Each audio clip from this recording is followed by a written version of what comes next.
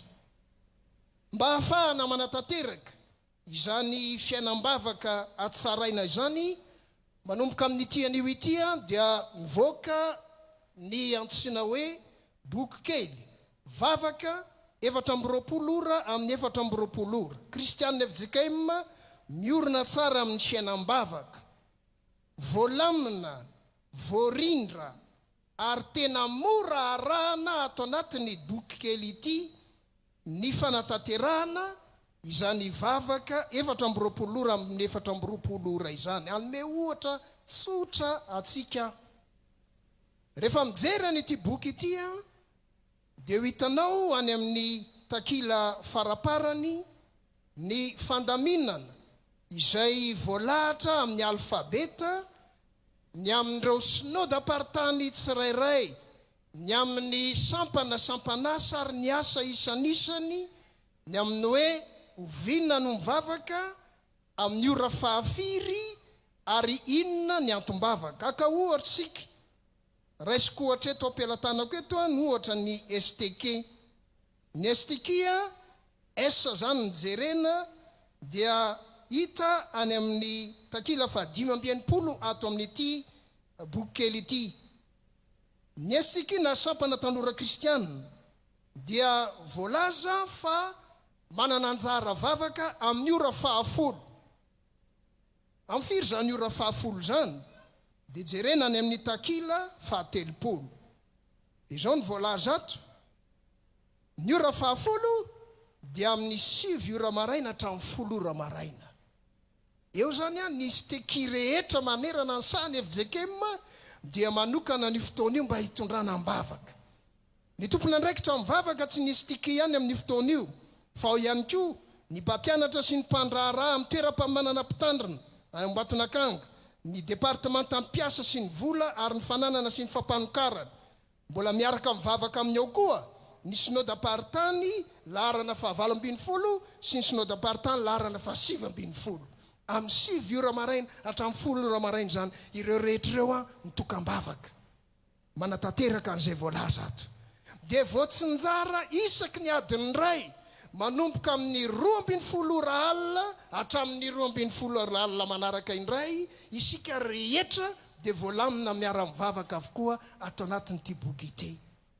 mahafinaritra be ny fomba fiasan'Andriamanitra. Rehefa nitoriana ny filazantsara tamin'ny andro Pentekosta, 3,000 nisan'ny olona niova fo ary nanolo-tena nanatevin-darana ny fiangonana. Dia mba ahafahana mampahomby ny asa ihany koa 3,000 ariary monja dia mahazo amin'ity boky ity. Ary tondra fiovana be ao anatin'ny fiainan'ny fiangonana misy antsika sy ao anivon'izao tontolo izao zany.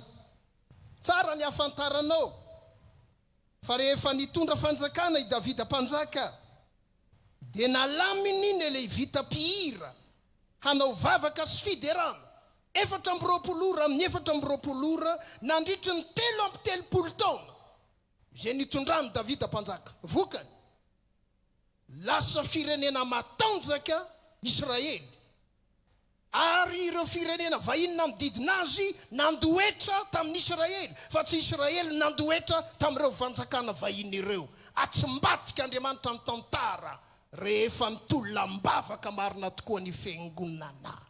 Amen. Zay lay fiainam-bavaka. Fa inona kosa ny antsoina hoe rakitra soa. Ny mpendraikitra foibe izay nivory tamin'ny volana Oktobra 2022 dia nanapa-kevitra fa ho tanterahina indray mandeha isam-bolana manerana ny fitandremana FJKM rehetra ny antsoina hoe rakitra soa, na ambara ihany koa amin'ny fotoana sasany hoe rakitra zavatra. Izany hoe akoatran'ilay rakitra vola mahazatra, isika FJKM dia nanapa-kevitra amin'ny alalan'ny mpendraikitra foibe fa indray mandeha isam-bolana dia hanao rakitra soa na rakitra zavatra. Raha ny marina baikon'i Jesosy Kristy izy io, ary lasa fitaovana lehibe azona mitoro ny filazantsara hahatonga ny olona hafantatra n'ilay Andriamanitra raintsika. Ao amin'ny Matio 5 ny 4:4-12 hatramin'ny 5:12 sokafo kely ny baibolinao satria tenin'i Jesosy mihitsy izany. Matio 5 ny 4:4-12 hatramin'ny 5:12. Zao nambaran'i Jesosy eo ny 4:4-12 hatramin'ny 5:12. Ianareo ny fahazavana zao tontolo zao. Tsy azo afenina zay tanàna miorina eo an-tapitendrombohitra, ary koa tsy misy olona mandrehitra jiro ka mametraka azy eo ambany vata famarana, fa apetrany eo amin'ny fanaovan-jiro ka dia mazava amin'izay rehetra ao an-trano zany.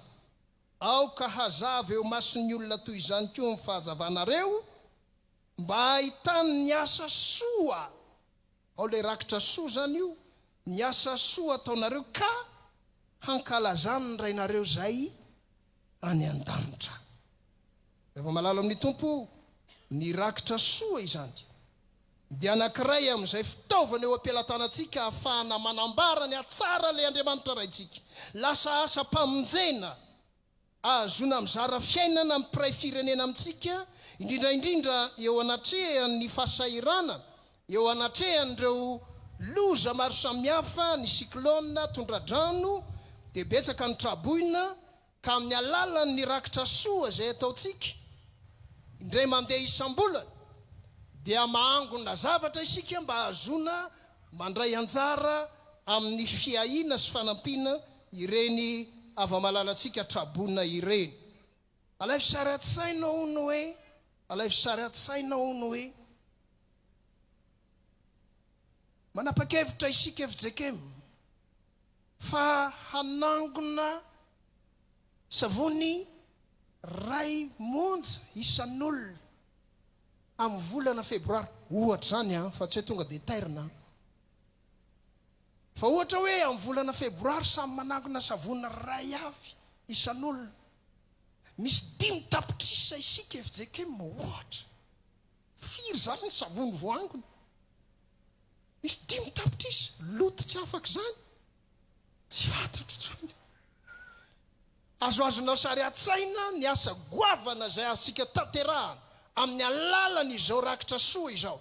Rehefa voangona ny rakitra soa isaky ny fitandremana dia azonareo atao tsara ny mampiasa izany ho an'ny asa sosialy eny anivon'ny fitandremana, ho an'ny asa sosialy eny anivon'ny synodam-paritany. Ary misy fotoana raha mitranga ny voina ka tena miatra amin'ny firenena izay ety amin'ny brompendraikitra foibe dia andefa afatra hoe manangona tahaka izao ndray isika isaky ny fitandremana dia angonony zany araka ny fandaminana zay hitariana azy dia ho azysika atao tsara ny miatrika ny fahasahiranana ny miatra amin'ireo avatsika zay traboina rehefa malala amin'ny tompo araka nambara teo am-piandohana dia fitaovana lehibe tokoa mahomby amin'ny fanitarana ny fanjakan'Andriamanitra ao anatin'ny fotoatsarotra na ny fiainam-bavaka na ny rakitra soa ny tompo andriamanitsika ne hitari-dalana antsika amin'ny fanahy masina azotsika mahatao miteraka zany fijoroana vavolombelona ka manafa-pahasahiranana na ny vahoaka amin'ny lafin'ny ara-nofo fa ny vahoaka indrindrandrindra amin'ny lafin'ny ara-panahy fon'Andriamanitra irerian'ny voninahitra amen iroso amin'ny fanatazana ny rakitra isika izao rakitra anankiroa no ataontsika ny rakitra anankiray voalohany dia fandraisantsika rehetra anjara amin'izao fotoana hitondrana ambavaka ny filohan'ny FJKM mianakavy zao ary ho atolotra azy amin'izao taona vaovao miandoha izao ny rakitra faharoa kosa dia fandraisana anjara kosa amin'ireo fandaniana samihafa ny atrehana ity fotoan-dehibe ity izay manome ampifaliana no tian'Andriamanitra ny zandry zanatsika ao amin'ny atokopihira no hira ao anatin'ny fanatanterahana izany rakitra izany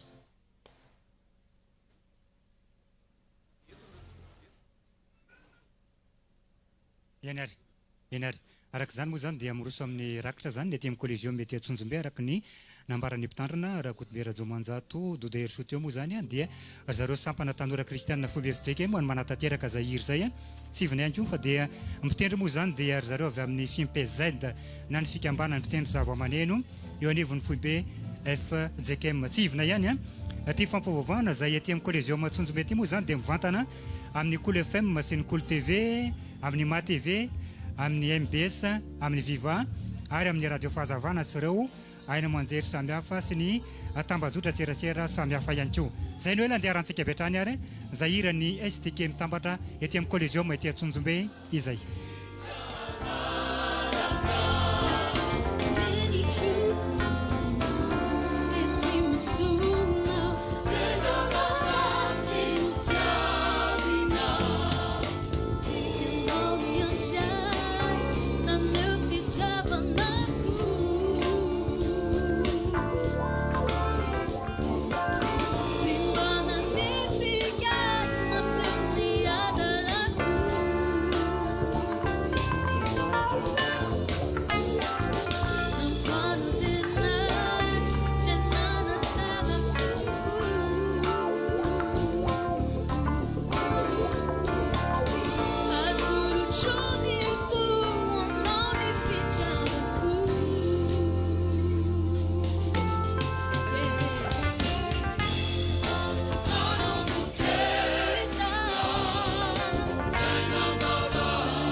Janoary.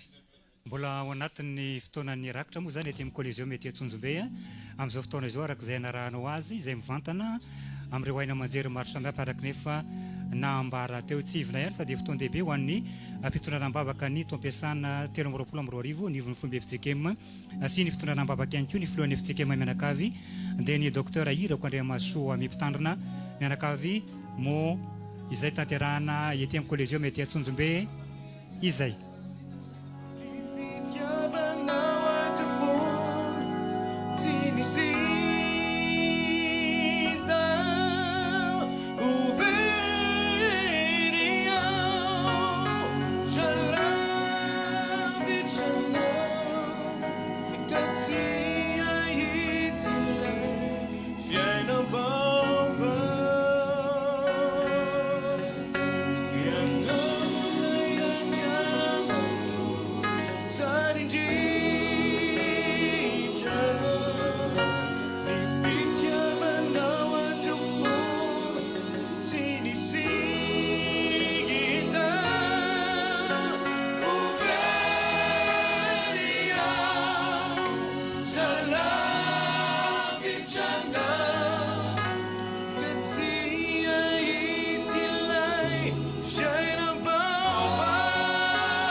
azafady indrindra tompoko a reto fiara reto mba mila isaka kely azafady fa misy reto ray aman-drenitsika ara-panjakana zay ya janoary misy moa zany ny fanazavana foy izay entin'ny secrétaire général ny FJKM ny mpitandrana kotondrany mikasika indrindra ny fandamina ety toerana amin'izao fotoana izao raha tsy ivana zany dia tao anatin'ny rakitritsika teo ary efa somary mamaraparana moa zay rakitry amin'izao fotoana izao ry zareo amin'ny sampana tanora kristianina fomba FJKM no nitondra zay hira teo zay ary ny mpitendry zava-maneno moa araka ny efa nitsivina ihany dia zareo avy amin'ny FTV-FJKM izany dia rahantsika betrany ny toen'ny fampivavahana ity antoerana.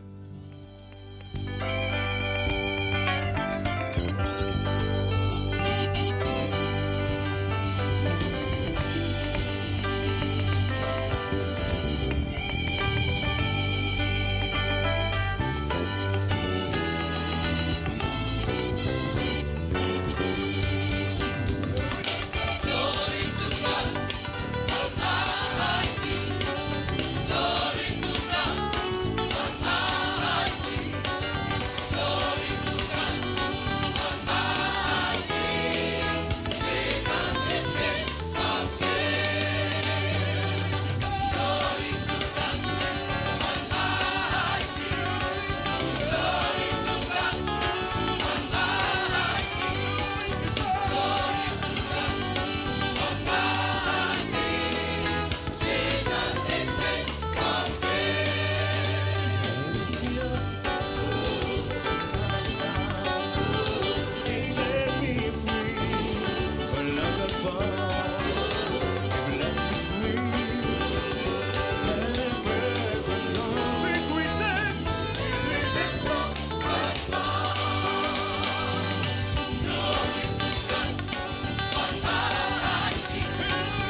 dia kosa zany hira mirefitra mahafinaritra zany rava ok raha mitsangana sika hanao ny hira fanolorana ny rakitra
toerana ry avana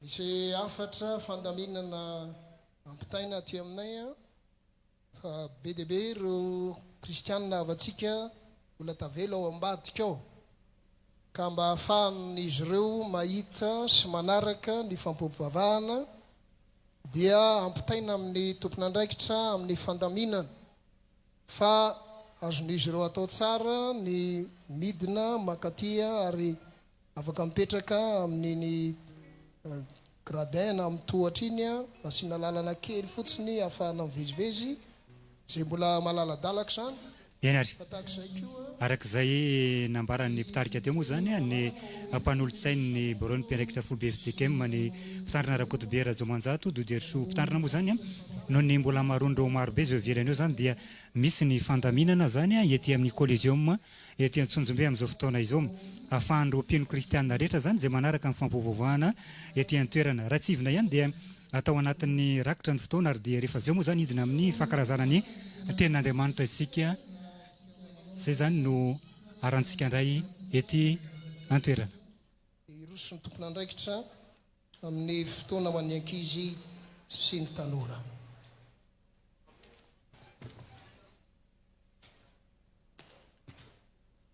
dia mangataka ny ankizy sy ny tanora rehetra mba hitsangana izao ao anatin'ny fanaovana izany hira izany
Mivavaka isika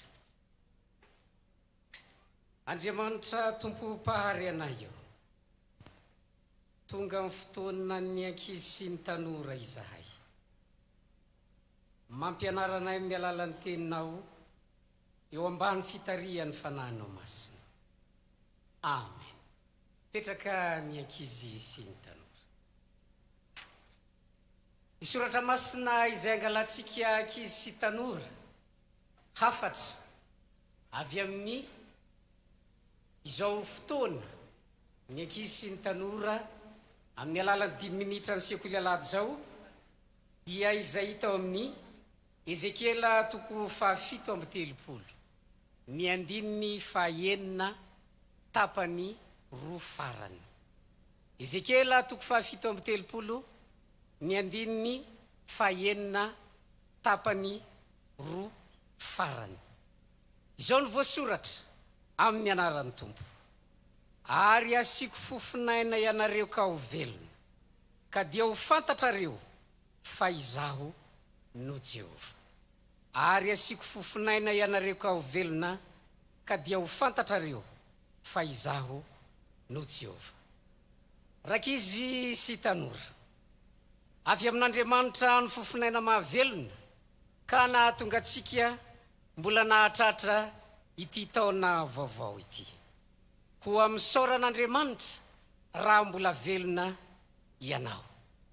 Tantara kely iray no entina amintsika ahafahana manamafy izany voalazan'ny soratra masina izany. Lehilahy iray mpanao baolina kitra malaza no nitondra fiara tsara tarehy nandalo teny andalana. Nahitaka izy 5 rahalahy zanak'olona sahirana nilalao baolina kitra teny amin'ny arabe izy. Dia nijanona mitazana teny lavidavitra teny izy, dia nandrasany tapitra tsara nilalao izay nataon'izy 5 rahalahy vao nanatony izy ka hoy izy tamin'izy 5 rahalahy. Samy omeko vola 2 ariary avy ianareo 5. Mandehana mividy izay zavatra tianareo tsirairay. Afaka adiny ray dia miverena eto amiko ianareo milaza izay zavatra novidinareo avy. Dia hoy izy 5 rahalahy, eny tompoko, sady faly indrindra izy ireo. Dia lasa vetrany ny 4 rahalahy, fa ikoto kosa tsy mba nandeha fa variny izy mijery ilay lehilahy mpanao baolina kitra malaza. Dia gagagaga ilay lehilahy mpanao baolina kitra malaza ka nanontany azy hoe, fa maninona ianao no tsy mbola mandeha ary Culte? Dia namaly i Culte nanao hoe, nomenao vola 2 ariary maimaim-pona aho, ka mety ve raha omeko anao ny 10 ariary ho fisaorako anao, ary ny 7 ariary no holaniko. Nisalasala ilay mpanao baolina kitra malaza. Dia hoy ihany Culte hoe, mba ekeo ny fangatahako. Dia hoy ilay mpanao baolina kitra malaza, eny ho tanterahako ny fanirinao. Dia noraisiny ilay vola 10 ariary. Afaka adiny ray, samy tafaverina teo ndray izy 5 rahalahy. Dia hoy ilay lehilahy mpanao baolina kitra malaza hoe, rakizy, manampahendrena ity namanareo ity. Noho izany, ho fisaorako azy, dia omeko vola 2 ariary izy. Dia gaga izy efa da, satria tsy fantany ny antony nahatonga ny Culte nomena 2 ariary. Dia nazava ilay mpanao baolina kitra malaza hoe, tsy nisy nisaotra akory ianareo izay nomeko vola, fa izy kosa sady nisaotra ahy no namerina vola 10 ariary ho mariky ny fisaorany ahy. Noho izany fahendreny zany dia misaotra azy aho. Rankizy sy tanora, toy izany koa isika mahaiza misaotra an'Andriamanitra amin'ny rivotra izay omeny ivelomantsika isan'andro isan'andro. Manokana fotoana isaorana an'Andriamanitra ary amin'izay nomen'Andriamanitra anao mahafoiza ampahany amin'izay nomeny anao ho fisaorana an'Andriamanitra. Rakizy sy tanora, andeha ary ho averintsika iarahana mamaky ny voalaza ny soratra masina ao amin'ny Ezekela 7:30 ny andininy 9 tapany 2 farany teo manao hoe ary asiko fofinaina ianareo ka ho velona ka dia ho fantatrareo fa izaho no Jehova. Amen. Ivavaka isika rakizy sy tanora ka ny tonom-bavaka izay ho tononona eto dia averintsika mafy izany. Ivavaka isika. Andriamanitra Tompo Mpahary anay io, ianao no manome fofinaina mahavelona ho anay. Misaotra anao zahay noho izany. Mampianaranay avoy ho anao ihany koa. Hanehonay ny fisaorana anao. Amin'ny anaran'i Jesosy Kristy. Amen.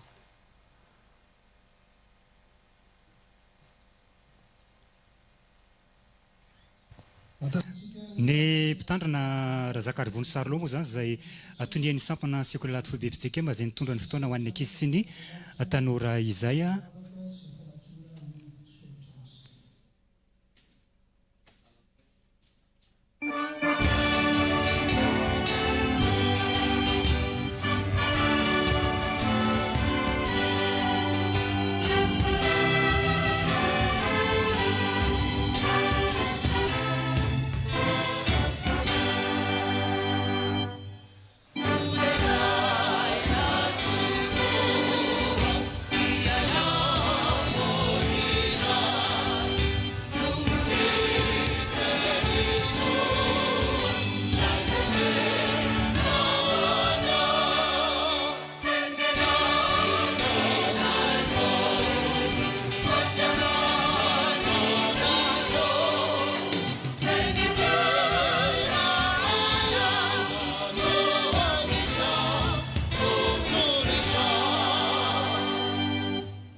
Sy mankalaza ary mamivonatra anarana izay Tompo fa tamin'ny teny feno fahefana no namoronanao ny lanitra sy ny tany mba n'izay rehetra ao aminy.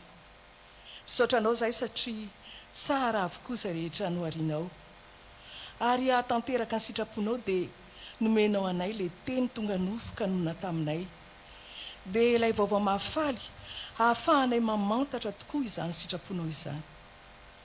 Misaotra anao zahay satria afaka mamaky ny teninao masina izay voasoratra amin'ny fiteninay. Masina ianao Tompo ary tsy takatry ny sainay ny fahamasinanao sy ny fahalalanao ko ankehitriny raha amaky ny teninao ireo voatendry anatanteraka izany, ary raha ampita ny afatra ho anay ny mpanomponao dia mangataka izahay. Ny fanahin'ny fahazavana sy fahamarinana ao aminao Andriamanitra irotsaka aty anatinay ka hanazavanay rehetra ny teny izay orenesinay. Ny fanahin'ny fahamasinana hitoetra ao an-tsainay sy amponay rehetra ahatonga anay ho mpankatoy ny sitraponao.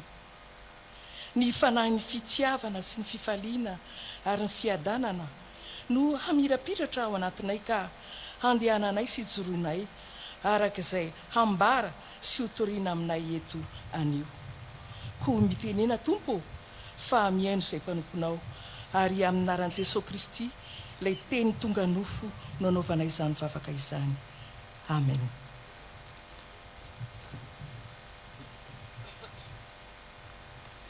Iaino ny fivakin'ny soratra masiny tsika ry havako.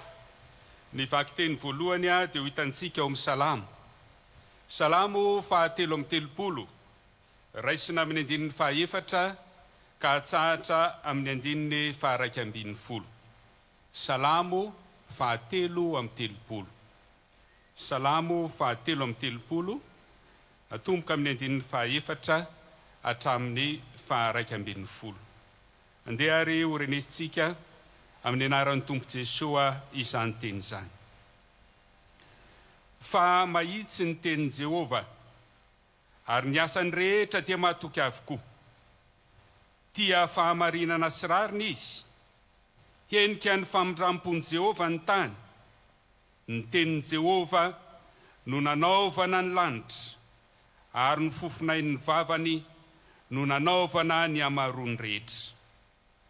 Ampiavosany rano ao an-dranomasina ho toy ny atotan-javatra izy, mitahiry ny rano lalina ao an-trano fitehirizana izy. Aoka atahoatran'i Jehova ny tany rehetra, aoka angovotra eo anatrehany ny mponina rehetra amin'izao tontolo izao. Fa izy no niteny dia ary zany, izy no nandidy dia nitoetra mafy zany. Jehova mahafoana ny fisainany firenentsamihafa, mahatsinotsinona ny hevitry ny olona izy. Ny fisainan'i Jehova maharitra mandrakizay, ny hevitry ny fony mahatratra ny taranaka faramandimby. Ho toizantsika ny famakiana ny teny soratra masina arak'izay voasoratra ao amin'ny Matthieu toko faharaiky ambin'ny folo, atomboka amin'ny andinin'ny fahadimy amby roapolo ka hatsahatra amin'ny fahafito amby roapolo. Matthieu toko faharaiky ambin'ny folo, ny andinin'ny fahadimy amby roapolo ka hatramin'ny fahafito amby roapolo. Mivaky toy izao amin'ny anaran'i Jesosy. Tamin'izany andro izany dia namaly Jesosy ka nanao hoe: mideranao aho raiko, tompon'ny lanitra sy ny tany, fanafenao tamin'ny endry sy ny manan-tsaina izany zavatra izany, ka nasehonao tamin'ny zaza madinika. Eny raiko, fa izany no sitraponao. Ny zavatra rehetra natolotry ny raiko aho, ary tsy misy mahalala tsara ny zanaka afa-tsy ny ray, ary tsy misy mahalala tsara ny ray afa-tsy ny zanaka, sy izay ny tiany zanaka anehoana azy. Amen.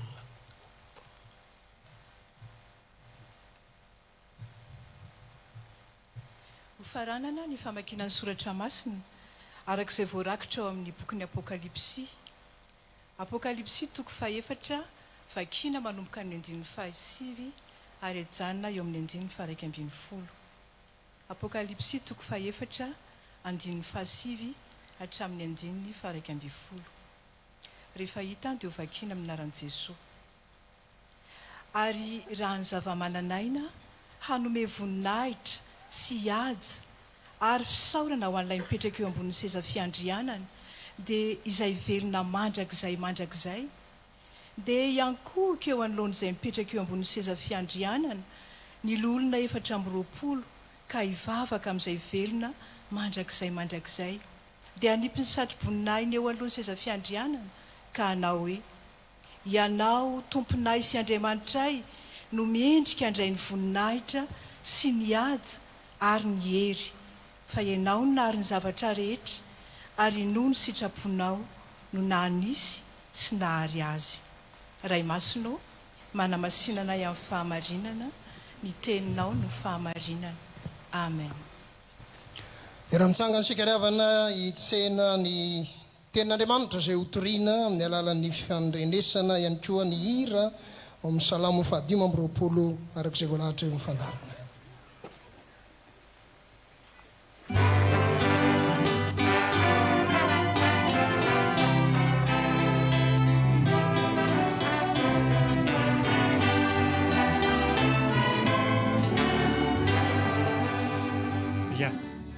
Iany araka ny fanambarana moa zany tao anatin'ny fampivavahana nisy ny famakiana ireo tenin'ny soratra masina atety antoerana ratsivina ho antsika mpiaino na mpanaraka ny onjam-peo sy ny mpijery ihany koa moa zany ny namaky ny tenin'ny soratra masina testameta taloha dia Andriamatoa 𝙃𝙤𝙯𝙁𝙾 janoary izay tonian'ny departementan'ny fiangonana. Ny namaky ny testameta vaovao kosa dia Ramatoa Kotondrany Bidomoina izay tonian'ny departementan'ny sekoly FJKM ary nambarana azy teo moa namaky ny apokalipsia dia Ramatoa Andry Nirina Velsoa izay tonian'ny departementan'ny mpiasa sy ny vola ary ny fanahana sy ny famokarana eo anivon'ny foibe FJKM. Ao anatin'ny mbola fampivavahantsika amin'izao fotoana izao etỳ an-toerana iroso amin'ny toriteny moa zany rehefa avy eo ny vavaka setry ny toritena ihany koa arantsika ao arin'izay fa ampianina mivantana alohanareo amin'ny fampivavahana etỳ amin'ny Coliseum maity Antsonjombe.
Riavana malara rehetra amin'ny Tompo, ampitoboina amintsika any ny fahasoavana sy ny fiadanana, avam'Andriamanitra ray zanaka ary fany masina.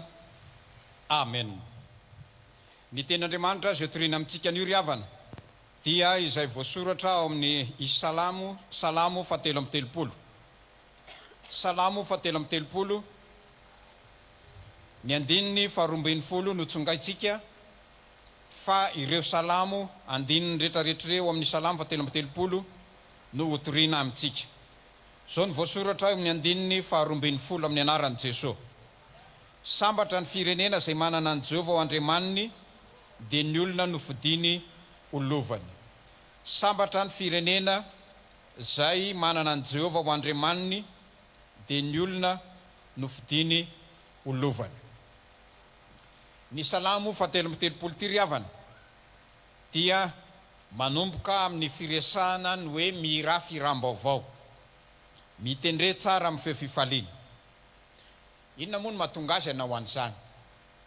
Raha mamaky ny salamo faharoa amby telopolo tsika ao alohany ao dia salamo zay haitsika tsara mihitsy rehefa mahazo ny famelan-keloko tsika ilay teny malaza le hoe sambatra ny olona sy sambatra ny olona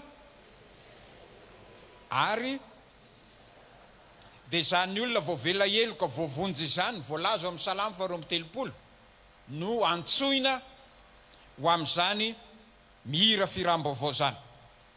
Ary amin'ny salamo hafa mihitsy azy any amin'ny faraparany any dia zao rehetrarehetra zao no taomitsika piny voavela heloka mba hidera an'Andriamanitra Mpahary. Raha ny voalazany Jean Calvin rehefa manazava ny salamo fahatelo amby telopolo ity izy dia hoy izy hoe enatra sy fahafambaraka zany olona voavela heloka nefa tsy midera an'Andriamanitra izany. Fa ny olona voavela heloka dia mipolo loatra avy any anatiny any zany fiderana an'Andriamanitra izany. Raharam-pirenena, fiainam-pirenena, firenena no ambary eto amin'ity salamo fahatelo amby telopolo ity. Ary zay manana ny Jehovah Andriamaniny zany firenena zany no ho sambatra. Ato anatin'ny salamo fahatelo amby telopolo ary dia ho jerentsika amin'ny andininy fahadimy eo. Zao ny voalaza amin'ny andininy fahadimy: ty fahamarinana sy rariny Andriamanitra, endrika ny famirampony Jehovah ny tany. Ty fahamarinana sy rariny Andriamanitra. Rehefa manjaka riavana zany fahamarinana sy rariny zany, zany natao hoe manome voninahitra an'Andriamanitra isika. Tsika mantsy matetika rehefa miresaka n'izany fiderana an'Andriamanitra zany sy manome voninahitra azy dia le miakatra makany amin'ny le mijidiny iny ihany. Fa ny fanomezam-boninahitra an'Andriamanitra ihany koa ity zao tontolo zao ity ny kianja na altara na sehatra hideratsika an'Andriamanitra. Ka eto no ampanjakatsika ny fahamarinana sy ny rariny satria tian'Andriamanitra izany. Lay lehilahy zay nahazo ny prix Nobel momba ny ekonomia tamin'ny taona 1970 atao hoe Amartya Sen dia niresaka momba n'io tsy rariny io. Zao no teneniny: aza manofo rariny tonga lafatra ianao fa esory zay tsy rariny misy andavanandro na kely na lehibe. Tsy le hoe misy tsy rariny ngeza be dia misy rariny ngeza be tokony ataoko, fa inona ny tsy rariny misy andavanandro dia zay atao na kely io na lehibe. Irahantsika malala riavana ty taona 322 ity dia taona ny fifidianana ho antsika eto Madagasikara. Ary amin'izany taona ny fifidianana zany dia misy zavatra tokony ho lazainy ny fiangonana amin'ny mampitily ny firenena azy. Ny tokony fantatsika rehetrarehetra dia ny hoe manasarotra ny olana politika ny fisian'ny alabato. Manasarotra ny olana politika ny fisian'ny alabato, ary manasarotra ny famahana olana ihany koa ny fisiany zany alabato zany. Sika indray ve no ampianarina fa lafo be ane zany sandan'ny alabato zany, lafo be zany. Ray tsy maro toerana zay mitondra eo politika zay, fa ny ataony dia ny manao an'ilay atao hoe clientélisme sy ny intimidation. Zay no ataony zay rehetra tafakatra noho ny alabato, tsy maro toerana izy. Ny faharoa, lafo be koa ny sandan'ny alabato amin'ny toe-karena satria tsy misy fampandrosoana mety handeha eo. Ary misy firenena anankiray zay fantatsika rehetrarehetra fa fahadimy avy any amin'ny gisitra izy amin'ny laharana, tsy mandeha ny fiainam-pirenena rehefa ny alabato no ampanjakainy. Ary tsy misy fampivoarana ihany koa amin'ny tokantrano sy ho an'ny tsirairay. Lafo be ny sandan'ny alabato. Nainainy sika raha enona ny fen'ny olona zay entitsika, inona mba makany amin'ny volaninay? Fa androany ianao manontany olona maro fa tsy manambolany koa ny olona. Na nisy nangalatra ny volaniny na namidy le volaniny ka inona tsony no hoaniny. Zany ny zavatra vokatra ateraky ny hoe tsy manjaka ny fahamarinana sy ny tsirariny. Namadibadika tahirikevitra ariavana zay navoaka ny Banque mondiale tamin'ny septambra 2020 voalasa teo 3,3 $, ny volo meny atsika ao anatin'ny taona iray 3,3 milliards de $. Dolara ny resaka eto ampitomboy 5 000 ariary zay fa tsy zakany le masinina kelinao. Fa mihoatra lavitra noho izany ny tahirina arena ankibon'ny tany fotsiny ressources minières dia mahatratra 800 milliards de $, ny eto Madagasikara araka ny tombana 800 milliards de $. Ny tahirika arena ankibon'ny tany fotsiny dia ataovany fampitahany le 3,3 milliards de $, na 200 taona aza tsy mahatratra ny 700 milliards de $. Io zany hoe tsy ny fanampiana ny ivelomana fa ny fampivoarana ny fiainan'ny firenena mba hanjaka ny fahamarinana, mba hanjaka ny rariny. Fa tsy rariny tompoky ny alabato, tsy rariny tompoky ny alatra sy ny zaravilana amin'ny ariam-pirenena rehefa mba metimety ny visondratan'ny firenena. Zao ny lazay ny boky ny obolana faha-telopolo. Zavatra telo na efatra tsy mampandroso ny tany ary ny anankiray amin'izany dia ny hoe raha ny andevo ny tonga mpanjaka. Io tsisy resaka firazanany zany dia damaseva nga andevo sa andrina tsisy zany. Ary samy zanak'Andriamanitra tsika, Andriamanitra nga andevo sa andrina fa ny andevo karena, ny andevo pahefana, ny andevo ny fitiavatena raha ireny ny tonga mpanjaka tsy tafavoaka isika. Fa ny olona ty fahamarinana tahaka an'Andriamanitra, ny olona ty rariny tahaka an'Andriamanitra no lazay ny mpanao salama ary tenenany hoe sambatra ny firenena zay manana ny Jehovah Andriamaniny satria olona ty fahamarinana sy ty rariny no mitondra. Zatra faharoa resantsika atao anatin'ny salama 7:30 ty dia ny amin'ny 7. Zao ndray ny lazay ny amin'ny 7 eo mampevosany rano ao an-dranomasina ho toy ny atotan-javatra izy, mitahiry ny rano lalina ao an-trano fitehirizana izy. Zany zavatra ambaran'Andriamanitra zany riavana dia le programma tena mba mampiketriketrika atsika mianakavy. Mikorina ny ranomamy io tsy mijanona io, mikorina le tanimbary miantotohatra reny mahazo ranony any ambony dia midina amin'ny ao ambany, dia midina amin'ny any ambanimbany, dia tonga any amin'ny farany ambany. Mikorina ny rano aza tsy ampidiny le any ambony anie le rano eo hoe manana tambary za meme zany na zanatra azany. Mikorina ny ranomamy dia mitety faritra aty afovoatany izy ataony hoe ikopo. Rehefa mandeha miakandrefanana izy dia ataon'izy indray ny anarany Facebook dia ajanony eto amin'ny faritra afovoatany anao i rano io hoe mikorina ny ranomamy. Fa mikorina koa ny ranomamy dia mitety firenena. Tsika moa firenena tokana dia tsy dia hita loatra le izy.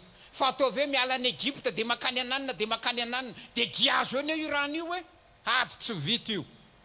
Ary mila firenena mitambana sy fifanarahana resa pirenena mandamina an'ireny rano zay mikorina ranomamy reny. Fa isika miresaka zao miaritra ny ranomamy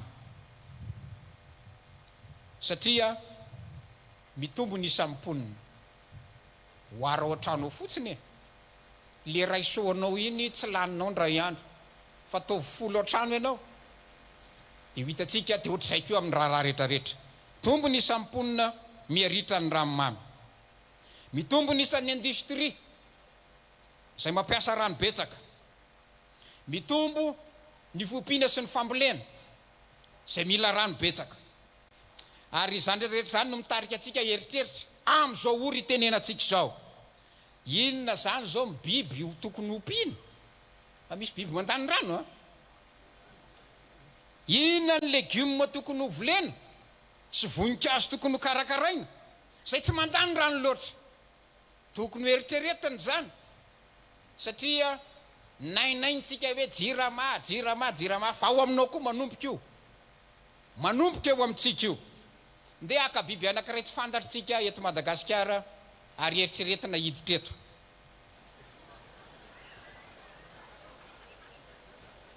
elefanta ohatra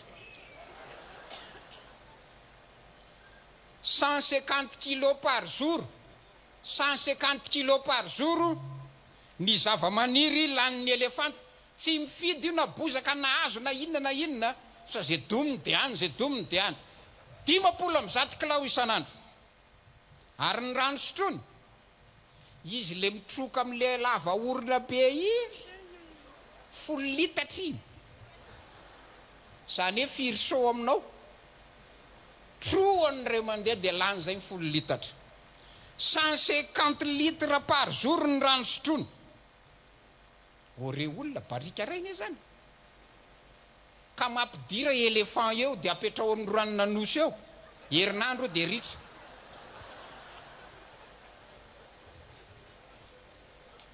fa raha miopy akoho ianao ny akoho misotso rano na be na kely azo firy millilitre ny rano sotrony akoho ary firy gramme ny zava-maniry laniny ary raha ny faminaniana mandeha ny omby sy ny biby lehibe rehetrarehetra ho voasolony akoho atsoatsy satria nisy ny dinosaure tsy hitantsony dia milany ray ny biby lehibe dia manomboka any amin'ny kely sisa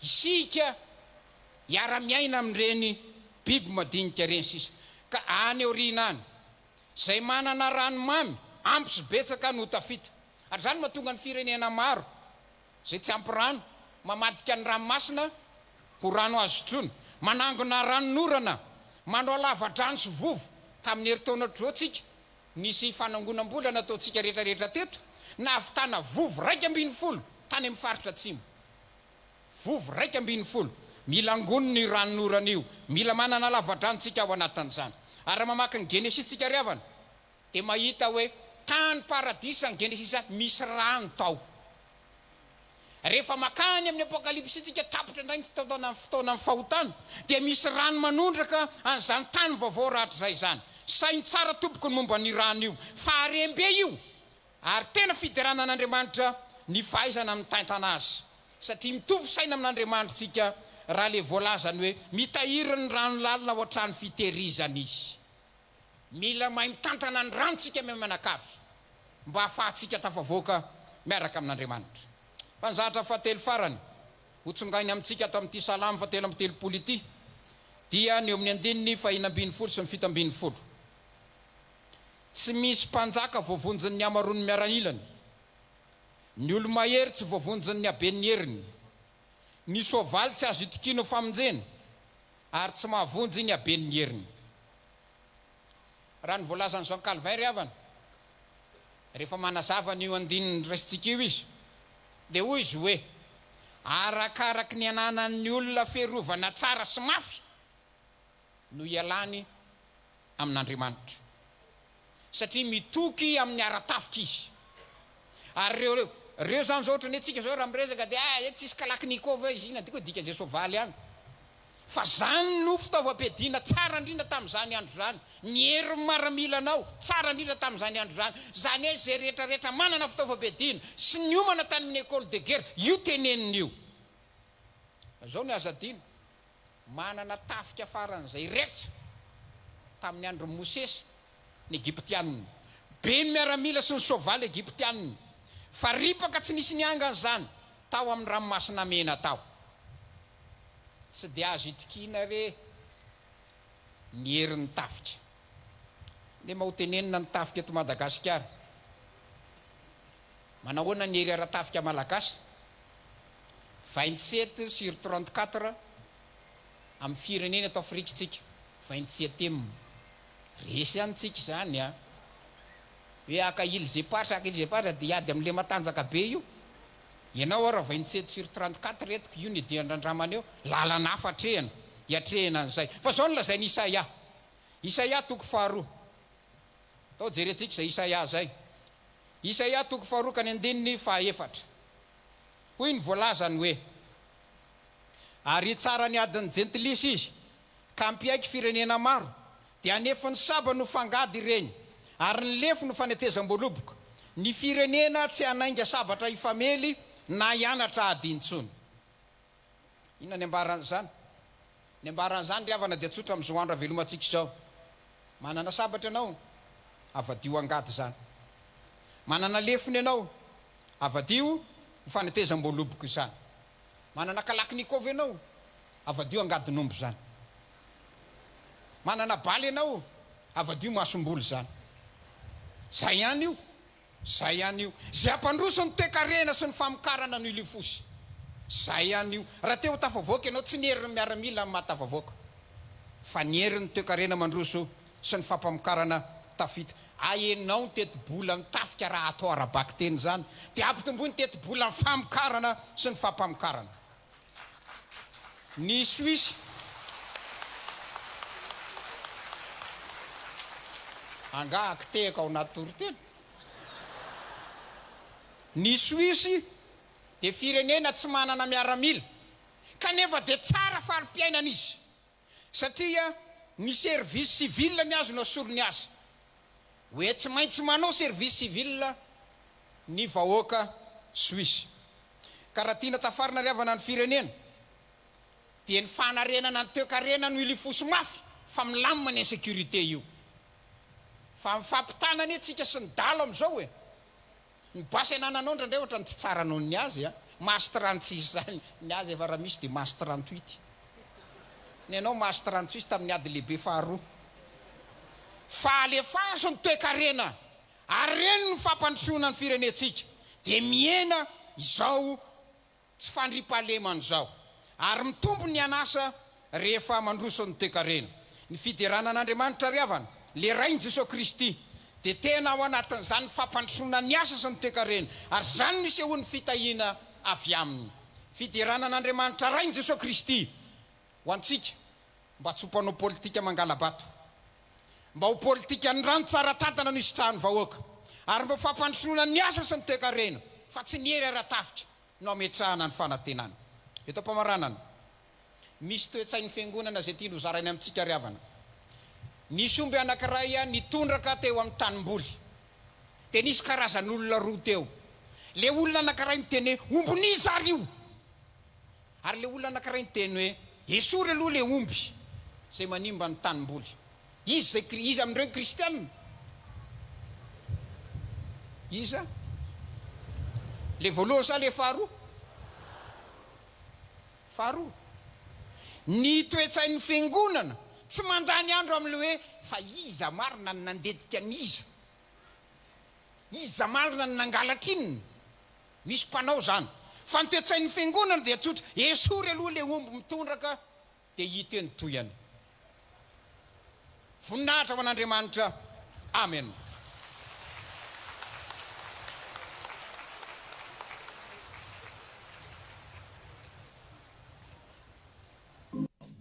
Eny ary zay moa zany ny toriteny zay nentin'ny filompanampy ny baron'ny mpianakitra FTV FJKM ny mpitandrana Andriamampianina zaka Armasy tety amin'ny Coliseum tety Antsonjombe.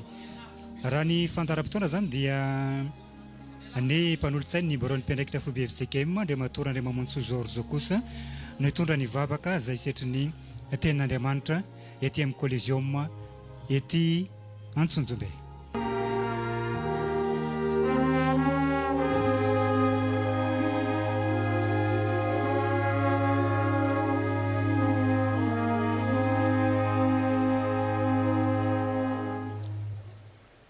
Tsika tompo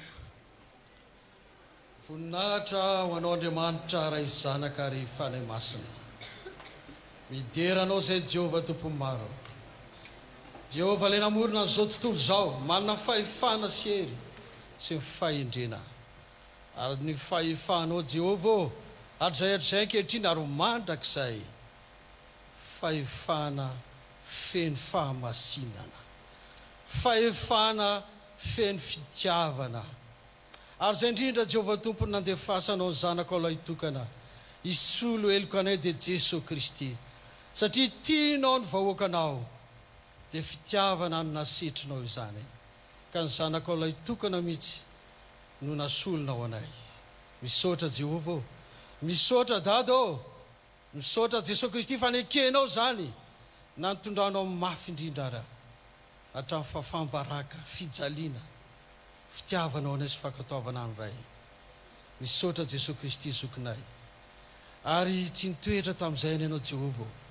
Fantatrao fa malemy izay olombelona. Kenao mihitsy rehefa vita fihavanana taminao tamin'ny alalan'ny zanakao izahay dia ianao mihitsy miditra tao anatinay amin'ny alalan'ny fananao dia mifanahy masina afanay mitahiry zany fihavanana izany sy manambara zany amin'ny olona rehetra dia ianao fanahy masina.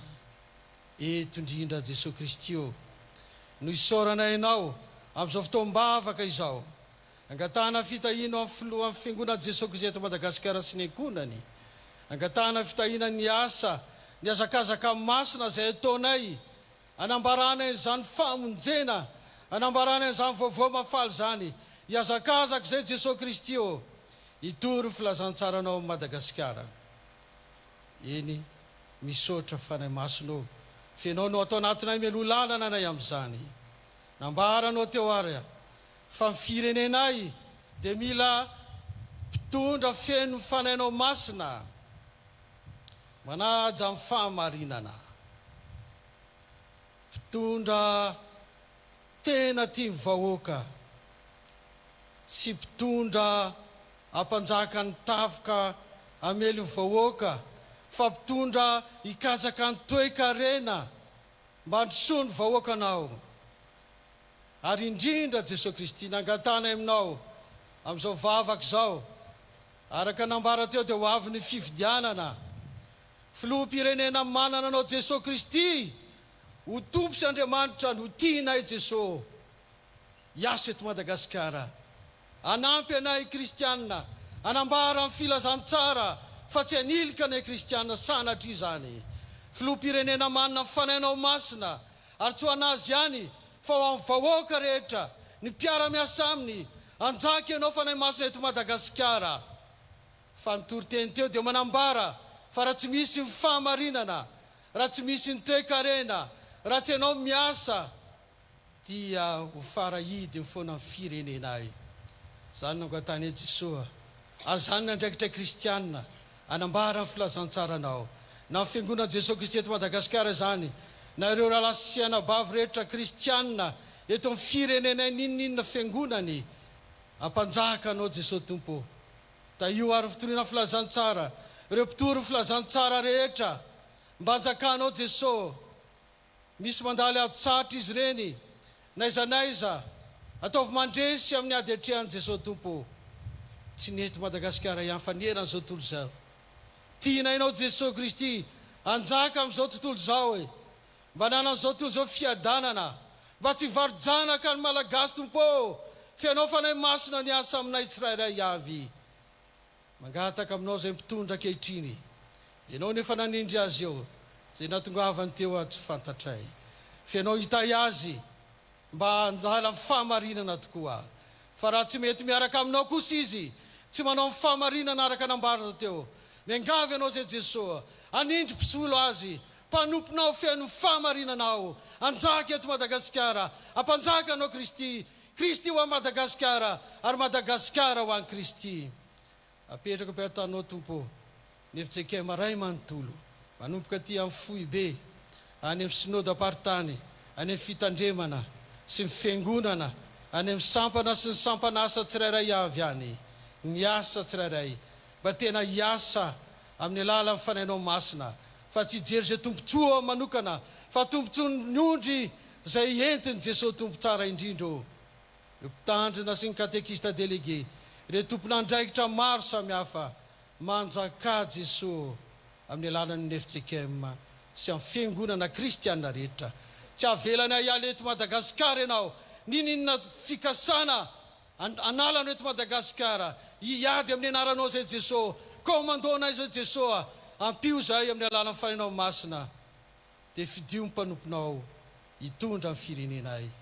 Amin'ny anaranao Jesosy Kristy, ary mbola apetraka be atanao ny asa rehetra tanterana ny azakazaka masina fa filazantsara ihany manova Madagasikara sy ny fahamarinana amin'ny anaranao Jesosy Kristy no anaovana izany vavaka izany ary mariko ny fiombonanay Tompo irano mantanteraka le vavaka tsara indrindra nampianaranao Jesosy manao hoe rainay izay ny an-danitra o masinina ane ny anaranao ho tonga ane fanjakanao atao ane sitraponao ity antary taka ny an-danitra meonay nio ny anna saza ao anay ary mamelany elokay taka namelanay izay meloka taminay raha za mitondra anay amin'ny fakapanahy fa manafana amin'le ratsy fanao fanjakana sy ny hery ary ny voninahitra mandrakizay amen.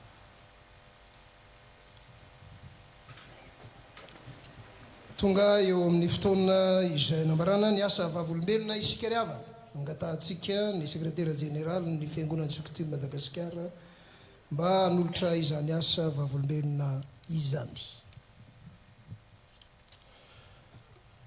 Araka ny hira izay nataontsika teny am-piandohana riavana sy ny sary eo anoloan'ny programa dia misy natao hoe hira fanentanana ny azakazaka masina sy ny sary famantarana ka dia indreto izy enina mianadahy teo amin'ny sary famantarana nisy anankitelo nandray anjara dia hotononona ny voalohany ny faharoa fahatelo ny telo voalohany zany tahaka izany koa ny hira fanentanana dia misy valisoa fakasitrahana atolotsika azy ireo izay angatana manokana ny brompianaikitra fobe tarendrimatofoloa hanolotra izany mengavinareo ary enina mianadahy mba handroso aty arak'izay voatonona ny anarany eto anoloaneto mba hitan'ireo fiangonana manontolo ianareo teo amin'ny sary famantarana ary dia andrematoa randrianjafy manana zofitia ao amin'ny FJKM Hatramin'ny-Vaton-Janahary Martiora no nahazo ny voalohany.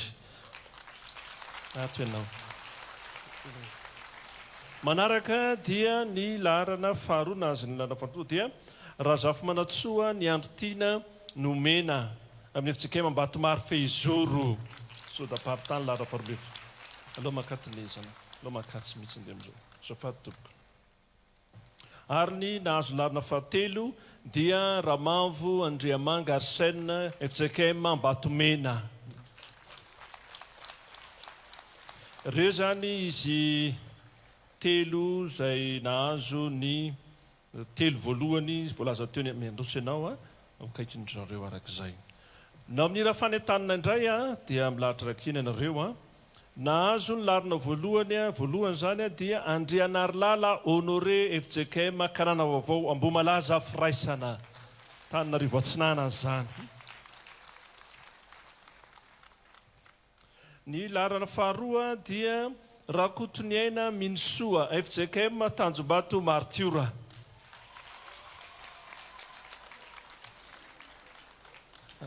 Ary larana fahatelo dia ny Andriavatonarivo Bangoarvelona Jean Gracieux toeram-panomanana Ambatonakanga toeram-panomanana mpitandrina ao Ambatonakanga taona fahaefatra mandroso ianao to.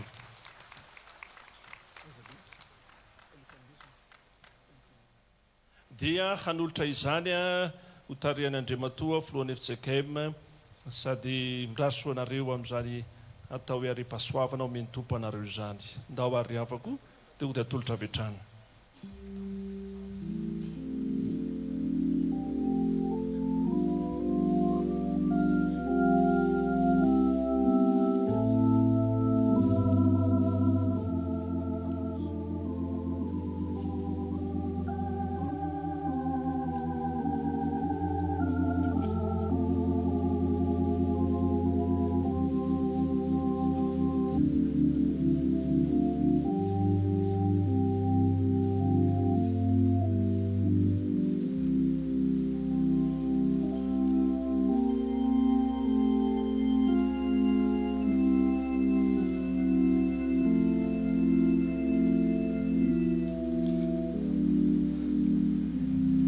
Dia mba miara mitehaka ho azy ireo tsika ho voninahitr'Andriamanitra irery andro.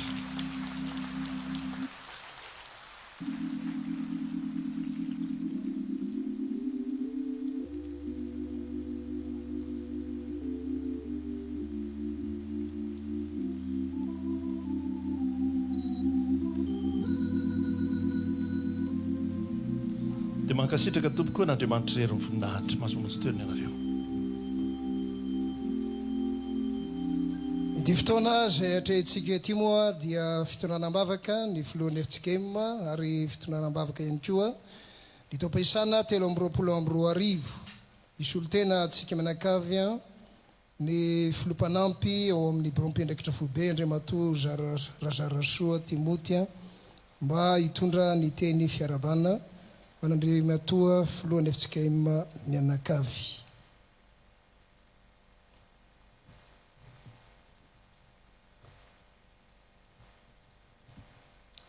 Hanapaka ao amponareo ry havana ny fiadanan'i Kristy. Amen. Isaorantsika Andriamanitra ray zanaka fanahy masina no ny afahantsika miaona sy miombona amin'izao fotoan-dehibe izay natokantsika mba isaorana Andriamanitra no ny taona vaovao izay nomeny antsika rehetra fa indrindra ny filohan'ny fiangonan'i Jesoa Kristy eto Madagasikara dia isaorantsika Andriamanitra. Miarabantsika rehetra mpianakavin'ny finoana tsy ny eto amin'ny Coliseum ihany fa isika rehetra manerana ny nosy sy manerana izao tontolo izao izay manaraka antsika amin'ny fitaovany rehetra ampitaindavitra. Ry havana, ny hitsikitsika hono no tompon'ny dihy, ny ray lovo no tompon'ny feo, fa ianareo ray aman-dreny kosa no tompon'ny fitenenana. Ary raha ny fahendrena malagasy dia zanaka, zandry ihany izay ka tokony hilaza fa natao hilazana, tsy tokony hiteny fa natao hitenenana. Kanefa moa no ny andraikitra zay nankinina dia tantiarahanay ampanetentena sy ampitiavana izany. Andriamatoa filohan'ny fiangonan'i Jesoa Kristy eto Madagasikara, ny vorona mosika ny antendrokazo no te haneho ny ankantony feoany, ny lolo mivelatra eny anjaridaina no te haneho ny ankantony lokony, fa izahay raha mandray fitenenana etona kosa dia haneho ny fisaorana an'Andriamanitra sy ny fifalinay no nanomeza ny anareo mianakavy izao taona vaovao 7-20 izao. Teo ireo olana saribahana maro samihafa zay tsy maintsy natrehana. Teo ny tsy fahasalamana sy ny avizanana zay tsy maintsy mahazo ny maha olombelona antsika. Teo ireo fanapahan-kevitra sarotra izay tsy maintsy noraisina mba hampandianana ny fiangonana. Ary teo ihany koa ny fahavalo izay mety nikasa amingana sy andavo. Na teo azy izany rehetra izany Andriamatoa filoha dia matsiaro fifaliana izahay satria notahian'Andriamanitra ianao, novalian'Andriamanitra ray zanaka fanahy masina ny vavaka izay nataonay kristiana manerana izao tontolo izao. Ary sapanay fa nahomby ny fanohanan'ny Ramatoa Estera mpitandrina sy ny ankonanao manontolo ka io ianao hitanay bolangina tsara, mimehimehy ary mbola vonona hanohy ny asa izay nifidianan'Andriamanitra anao amin'ny mahafilohan'ny fiangonan'i Jesoa Kristy eto Madagasikara anao. Ka hoy izay Andriamatoa filoha arahaba nomen'Andriamanitra ny taona vaovao. Ny fanirinay sy ny firarian-tsoa izay ataonay rehetra ho anao sy ny ankonanao dia aravinay ho bangotokana toy izao: horakofan'Andriamanitra fiadanana, fitahina, fahasoavana, fahasalamana, fahombiazana, fahatokina sy finoana matanjaka an'Andriamanitra ny ianao sy ny ankonanao mandritra ity taona vaovao ity. Ary tonononay ho tanteraka aminareo mianakavy ny fampanantenana nampitonay-n'Andriamanitra ny mpanao salamo manao hoe: satria nataonareo ho fonenanareo ny avo indrindra dia tsy hisy loza hanjoanareo na aretina anakaiky ny ilainareo. Handidy ny anjeliny ny aminareo izy mba hiaro anareo eny amin'izay rehetra lehanareo, eny an-tanany no hitondrahan'ireo anareo fandrao tafintohina amin'ny vatony tongotrareo.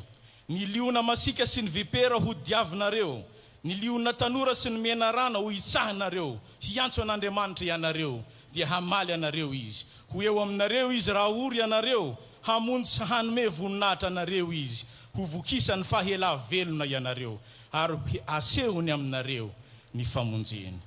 Manaraka izany Andriamatoa filoha ho fanampy ny teny fiarabana sy ny firarian-tsoa izay tolotra anao dia misy tenitsika malagasy manao hoe: ny kodoro hono raha matevina dia be ny sesiny, ny laoka hono raha matsiro dia tsara voatra ny saosiny, ary ny tsodrano sy ny firarian-tsoa dia tsy feno raha tsy ampiarahana amin'ny solom-body akoho. Baiky ny soratra masina amintsika raha teo ny fanajana ray aman-dreny Andriamatoa filoha. Koa ankehitriny dia faly sy miramira ny izahay. Misy olo tena izao vahoaka an'Andriamanitra volaniny eto amin'ny Coliseum izao manolotra izao solombody akoho izao ho anareo mianakavy.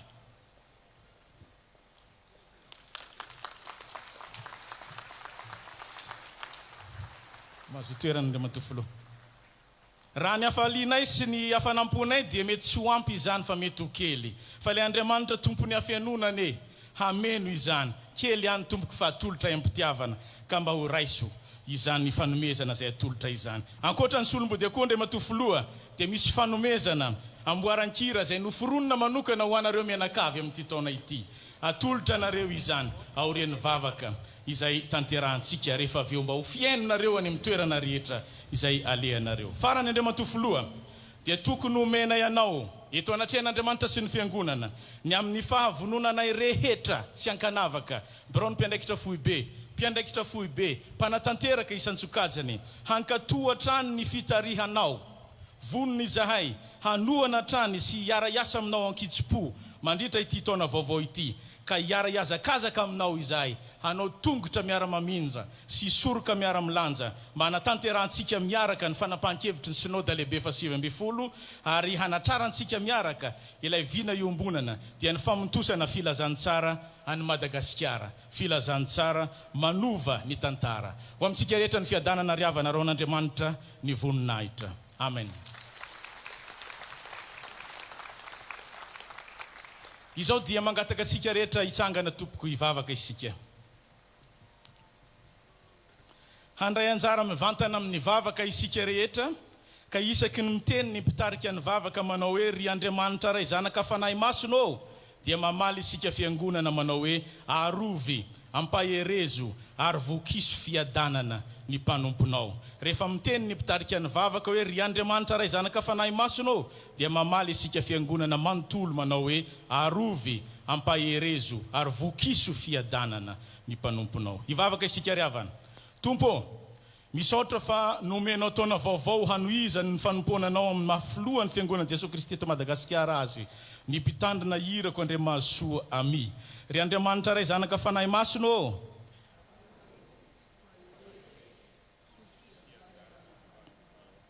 ianao ilay hany afaka miaro amin'ny aretina, ny loza sy ny ankaso rehetra. Ry Andriamanitra ray zanaka fanahy masonao, arovy, ampaherezo, vokiso fiadanana ny mpanomponao. Amin'ny fitariana ny fiangonanao Jesosy Kristy eto Madagasikara, amin'ny fanatanterahana ny fanapahan-kevitry ny synode lehibe FTV-FJKM. Ry Andriamanitra ray zanaka fanahy masonao, arovy, ampaherezo, ary vokiso fiadanana ny mpanomponao. Tompo, andraikitra lehibe sy goavana ankinao amin'ny filohan'ny fiangonana Jesosy Kristy eto Madagasikara, ny fitariana indray amin'ity taona 2024 ity, ny fiombonan'ny fiangonana protestante eto Madagasikara sy ny fiombonan'ny fiangonana kristianina eto Madagasikara. Sarotra sy mankadidy izany andraikitra izany, nefa ataovy tsapany ny tana maherinao mitantana sy manolotsaina azy mba hisehoany voninahitra ao. Ry Andriamanitra ray zanaka fanahy masonao, arovy, ampaherezo, vokiso fiadanana ny mpanomponao. Amreo azakazaka fivezevezena samihafa tsy maintsy atao mandritry ny taona, aoka ianao ho loha lalana sy ho vody lalana. Ry Andriamanitra ray zanaka fanahy masonao, arovy, ampaherezo, ary vokiso fiadanana ny mpanomponao. ankinina iampelantananao Tompo ny tokantranony mpanomponao, mba hanjaka ao ny fiadananao, aza vela hanantoeranao ny fifandirana, fa aoka ianao ilay fitiavana marina no ivony zany tokantrano izany. Omeo hery sy fahasalamana, zotom-pofeno sy fifaliana trano ny ankohonany amin'ny fanohanana azy. Ry Andriamanitra ray zanaka fanahy masonao, arovy, ampaherezo, ary vokiso fiadanana ny mpanomponao. Tompo, zanakao izy, asan'ny tananao izy ireo, ka fantatra efa iraisinao ho adidy ny fiahinany fiainany manontolo amin'ity taona vaovao ity. Ko amin'ny anaranao Jesosy Kristy Tompo no hanononana izany vavaka izany. Amen. Mipetraka isika fiangonana riavana.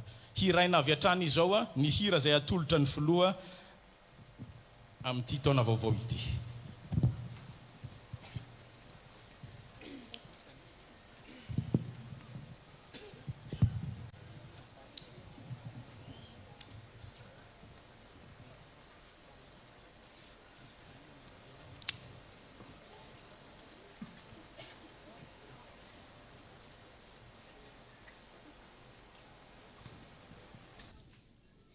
Janoary ataoriny zay fiarabana sy firarentso moa zany zay nentin'ny filompanampy ny mbola mpiandraikitra FTV FJKM andriamatoa Razaraso Timoty zay zany dia alohan'ny isonandrindra satria ao anatin'ny fandaram-potoana moa zany ny tokony ho fandraisam-pitenenana avy amin'ny filohan'ny FJKM ny solitena betrany zany no mitondra zay fiarabana sy fitenenana izay. Ho antsika rehetra, ho an'ny président manokana koa izany.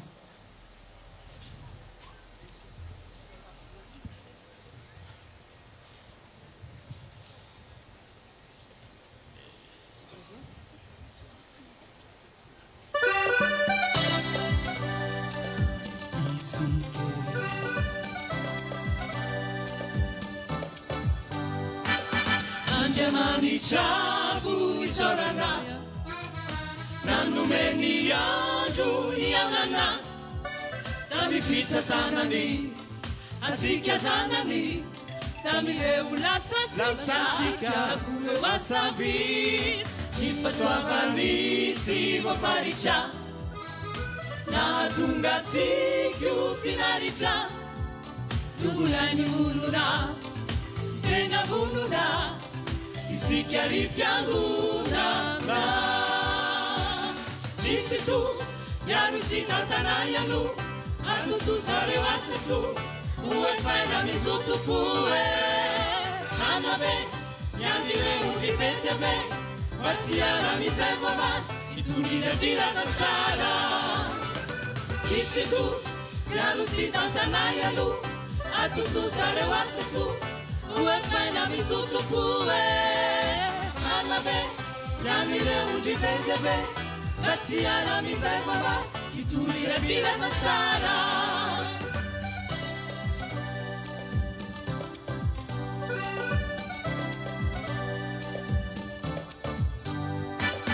Letsakire wadu la lubana, Betuna mitadu turubana, Vanitana ni Kristi, Nitantana ni di.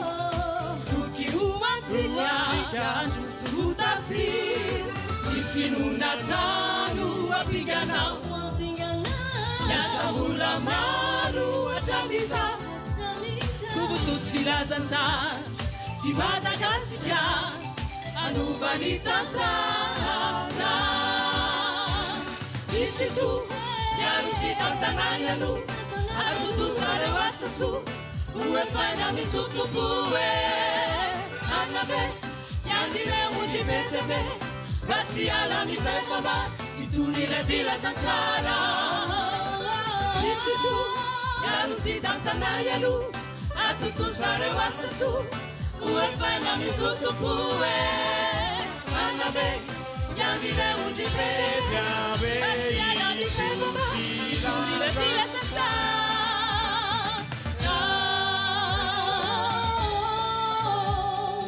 Isike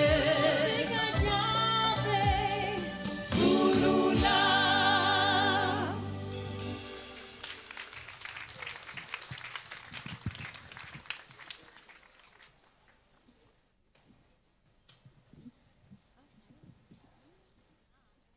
Iteny misolo tena ny fianakavian'ny président FJKM Dr Irako Andriamaso Mipitandrina ny ramatoa Sara.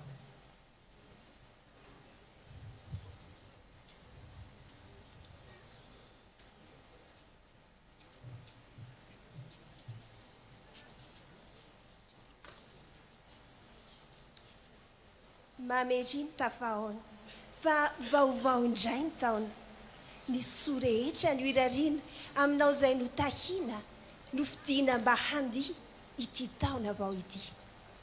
Ity taona ity voatokana ka mitodika manokana amin'Andriamatoa filoha izay voatendry hiloloha andraikitra atao sintelo samy irariana mba ho feno. Feno hery ny fanahy ijorono ho tena sahy, feno tanjakara-batana sy fahaizana mitantana, ho feno fanoloran-tena, ho feno koa ny fahendrena, ho feno fikelezanaina, herim-po sy herin-tsaina.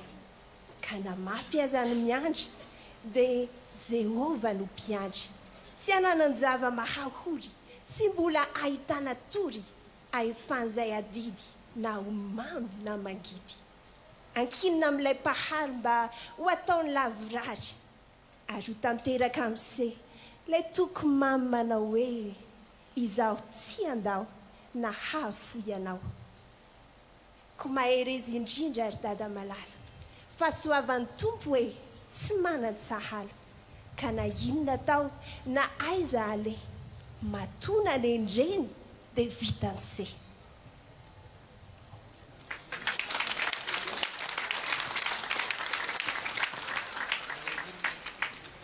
eto ampamaranana dia sitraka indramilay hira manao hoe mizary an'se avita sabe zahay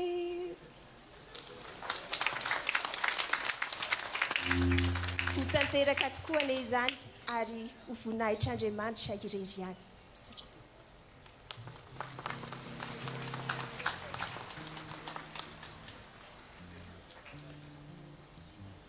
dia mananga mavesatra ny ray aman-drenitsika Andriamatoa Docteur Irako Andriamahazosoa Mpahary filohan'ny FJKM andray anjara fitenenana izao raha mitehaka izany meditsika ny fiarabana sy firehetso azy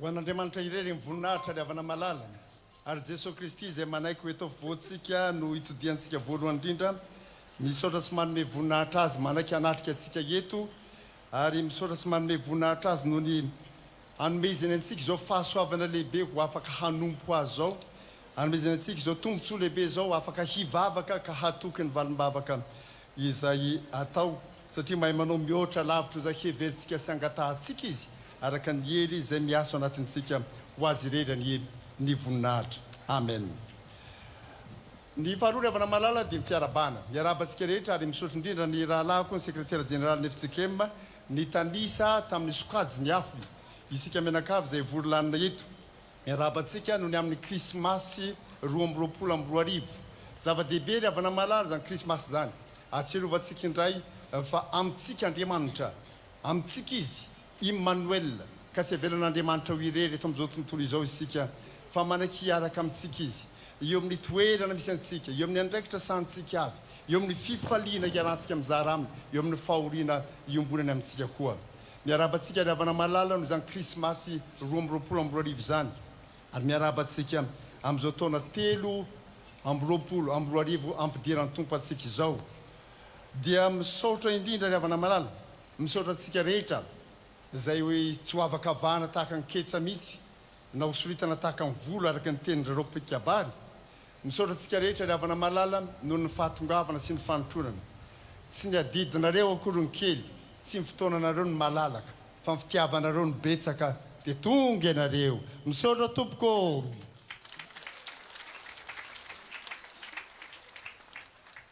misaotra ny amin'ny teny rehetra izay natao teny firarian-tsoa malagasy sika ry havana malala ary ao anatin'ny fotom-pisairana malagasy dia lazaina manao hoe ny teny soa sakafo ka na dia efa manodidina ny amin'ny 20 azy zao dia voko tsara zay rehefa nahazo ny teny soa nomenareo fa ny teny soa sakafo ry havana malala ary tsy ny teny ihany fa ireo SMS anjatony mahery izay ialana tsy ny dieny zao ny amin'izay mety tsy ho voavaly noho ny hamarony izy ireny dia isaorina anareo ny mailaka betsaka na navesatra ny mailako tsy maintsy ny diovina vaovao manokana azona mandray ny mailaka rehetra nalefanareo misaotra indrindra ry havana malala ny amin'ireny teny firarian-tsoa sy soratra firarian-tsoa feny fitiavana sy fiombonana ireny fa misaotra indrindra koa ry havana malala ny amin'ny tenin'Andriamanitra izay natolotrareo na ny natolotra teo na ny nalefa tamin'ireny taratasy firarian-tsoa mahafinahitra ireny tsara tare izay tehirizinay tsara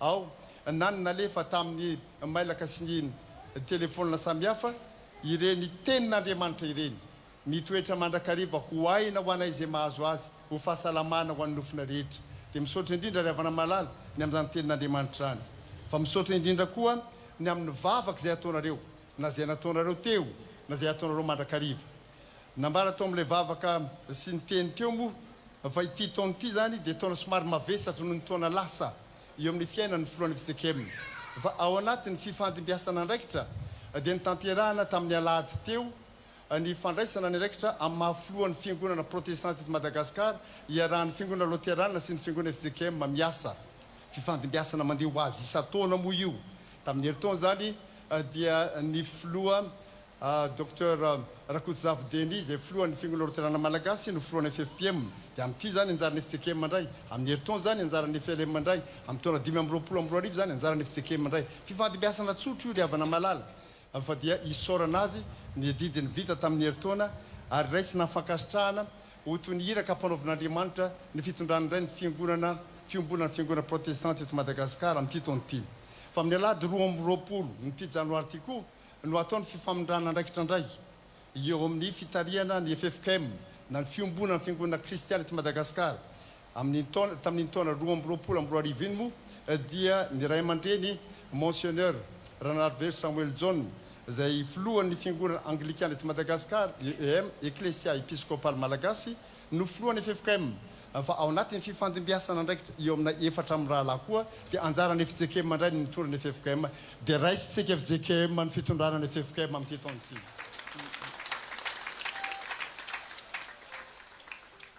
koa misaotra anareo ry havany ny amin'ny vavaka rehetra izay ataonareo ary mbola anterina mandrakariva mivavako anay zany ny tenin'ny Paoly amin'ny Romanina 5:20 mivavako anay mivavaka tsika amin'ny fotoana toy izao fa mitena mba irina mihitsy raha mba isan-kalady any amin'ny fiangonana misy anareo any amin'ny fitandremana misy anareo any mba misy fotoana ivavahana ho an'ny filohan'ny FJKM ho an'izay mitondra ny FJKM mba ho ny herin'Andriamanitra no hiasa sy hanohana amin'ny fanatanterahana izao andraikitra mavesatra izao za dia niteny tamin'ny mpiara-miasa akaiky amiko ary ambarako ampahabe maso eto zany araka ny tenin'i Jesosy manao hoe zay renareo any mangingina dia toroeny ambony tafotrano fa mbarako za dia tsy naniry ho filohan'ny FJKM fa filohan'ny FJKM satria apetraka Jesosy eto ary ny vavaka ataonareo no hanotoky azona manatanteraka zany asa zany voninareo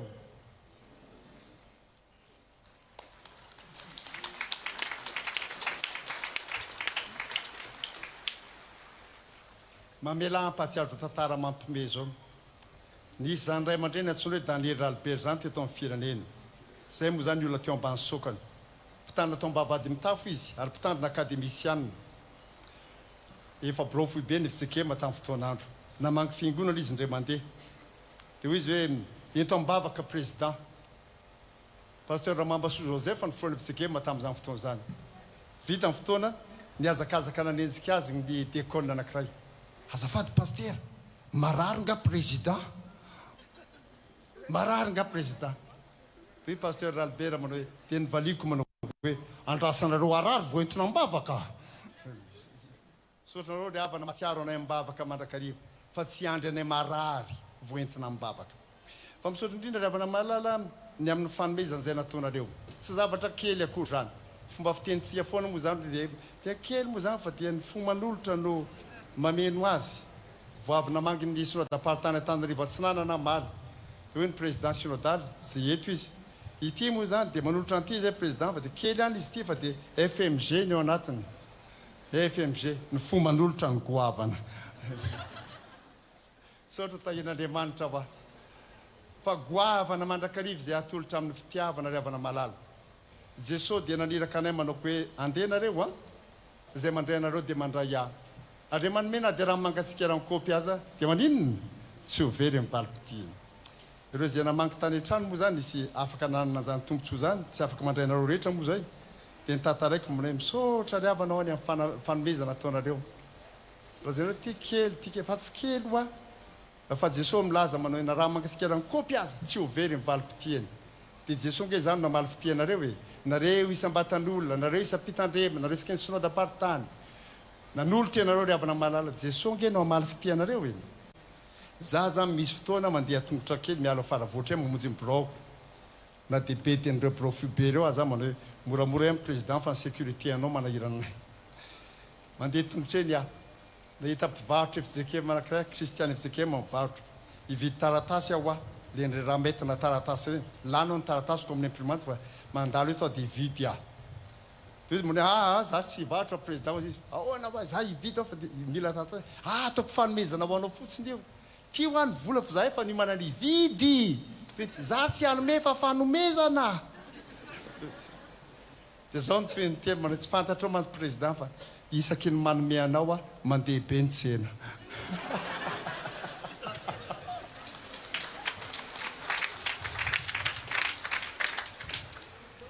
zany olona zany a nanandrana arabaky teny ny tenin' Jesosy manao hoe raha manome anao na raha mangatsika raha nkopy aza maninony tsy ho very ny valipity de raha mety anankiray moa zany ny saiko vidiko de hoe eto reto anankiroa reto président mety ka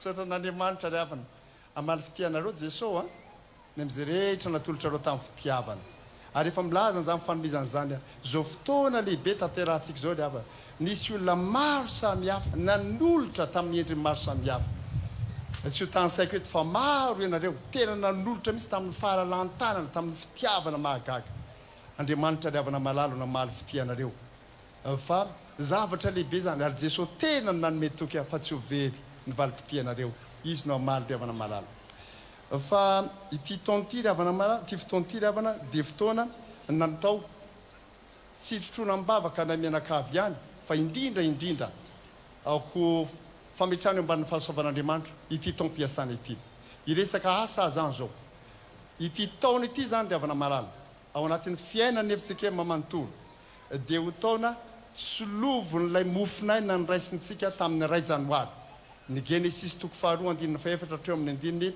fahafito ambin'ny folo ka araka zany zay efa nandrehan'ny tenany zany de mamelany eriko fa fantatro zay ataoko fa averiko eto ndre mandeha ty taona ity de voalohany indrindra ho taona ny finoana ty taona ity de ho taona ny faharoa ho taona ny asa ny faharoa ary fahatelo ho taona ny fankatoavana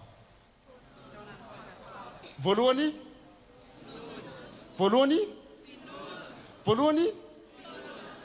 taona ny finoana voalohany faharoa fahatelo mazava tsara ny Genesis toko faharoa ry havana malala fa Andriamanitra namolavolantsika sy namolona antsika ho taona ny finoana ity taona ity hahatsiaro ianao fa tsy nisy ianao raha tsy nisy Andriamanitra tsy nisy ianao raha tsy nisy Jesosy Kristy izay naharina ny zavatra rehetra sy naharina antsika koa ka tsy adaladala ianao handeha rery fa hiaraka tsara amin'ny Jesosy Kristy amakivaky ity taona ity ary handeha amina fahatokiana an'Andriamanitra zay manakare-pahasoavana hitondra ny fiainanao raha ianao zany mbola tsy nanaiky marina ny Jesosy Kristy ho tomponao sy mpamonjy anao teo amin'ny fiainanao ataovy zao zany ny elohany andehananao mody mba ho taona ny finoana ity taona ity efa nanaiky any Kristy ianao de mandehana de mitomboa amin'izany mba ho taona ny finoana ity taona ity ry havana malala fa ao anatin'ny fiarahantsika marina amin'Andriamanitra ihany no ahafahantsika misitraka ny arem-pahasoavana raha miresaka ny Genesis io mofinainantsika io ry havana malala tsy nisitrahan'ny olona zay tsy niaraka tamin'Andriamanitra zany vao niala tamin'Andriamanitra ny olona de voaroka niala tao izy miarary amin'Andriamanitra miorena tsara aza miova fa tsy taona ny finoana ihany ty taona ity fa taona nina koa iaho taona ny miasa tsika ry havana malala io Genesis toko faharoa io de miresaka amintsika fa rehefa noforon'Andriamanitra isika de nentin'Andriamanitra napetrany tao amin'ny sahedena hiasa sy hitandrina ny sa ka de miasa tsika ry havana malala ary ahatsiaro fa amin'ny asa rehetra ataontsika ny asa ataonay amin'ny mafiro FJKM ataon'ny birao foibe ataon'ny mpiandraikitra foibe ataon'ny mpanatanteraka rehetra tarihan'ny sekretera général ny asa tsika rehetra any amin'ny synode apartany ny asa tsika rehetra any amin'ny fitandremana sy ny fiangonana misy atsika ho atsialovantsika ho mpiara-miasa amin'Andriamanitra ary rehefa mijery ny Genesis tsika ino ambarany soratra masina ary hitan'Andriamanitra rehetra nataony fa tsara izany ka mba ho asa tsara no atao fa tsy ho asa zara fa vita ry havana malala hanomeny tsara indrindra isika eo amin'ny fanatanterahana ireny asan'Andriamanitra ninninona sehitra misy antsika dia hahatsiaro sika hiasa amin'ny fahatsarana rehetra nareo synode apartany zay efa novangiko indrindra ny dekona zay naovako fanofanina de nampahatsiaro anareo amin'izany asa tsara zany ary everiko keto satria mety tsy ho tafaveriko any amin'ny hafa-tsony hoy amatsy anareo manao hoe miasa tsika miaraka amin'ny Jesosy rehefa hiasa de miasa tsara de ahoana ny toyiny rehefa tsy asa tsara mipetra tsara rehefa iasa dia miasa tsara fa rehefa tsy asa tsara mipetra tsara zany riavana malala no filamatra apetraka andriamanitra amintsika mba miasa ianao na ny asa ataonao eo amin'ny fiainao andavanandro mpiasa birao ianao dia miasa tsara amin'ny biraonao mpitsabo ianao dia miasa tsara amin'ny hopitalinao mpitsara ianao miasa tsara amin'ny fitsarana mpampianatra ianao miasa tsara amin'ny sekolinao mpamboly ianao miasa tsara eny amin'ny tanimbolinao mpitatitra ianao miasa tsara ny fitaterana naiza sehatra misy atsika mpianatra ianao mianara tsara fahaizavariana amin'ny Facebook zany antson'andriamanitra amintsika taona ny asa ty taona ty miasa tsara miaraka amin'andriamanitra isika fa misy asa anankiray nampahatsivy ny genesisy atsika riavana hitandrina ny sa dia anterineto ny antso zany ny amin'ny fanapahan-kevitry ny synode lehibe ny amin'ny fambolena ala ataon'ny FJKM fiangonana maitso sekoly maitso tontolo maitso Madagasikara maitso no filamatra izay tratrarintsika riavana malala ka miezakitsika mamboly fa mba manara-maso koa zay voavoly tsy atao asa fehivita fotsiny efa namboly zay tsia fa tsy maintsy kozako zay tsika kovanina riavana malala zay sy nambolena mba hisy vokatra tsara ho an'ny firenena ho an'ny toetrandro ho an'ny fiarahamonina ary isitratsika koa ny vokatra amin'izany ny foto-kevitry FJKM ny amin'ny fambolena ala riavana dia tena mazava tsy antony ekôlôjika fotsiny akory tsy antony noho ny amin'ny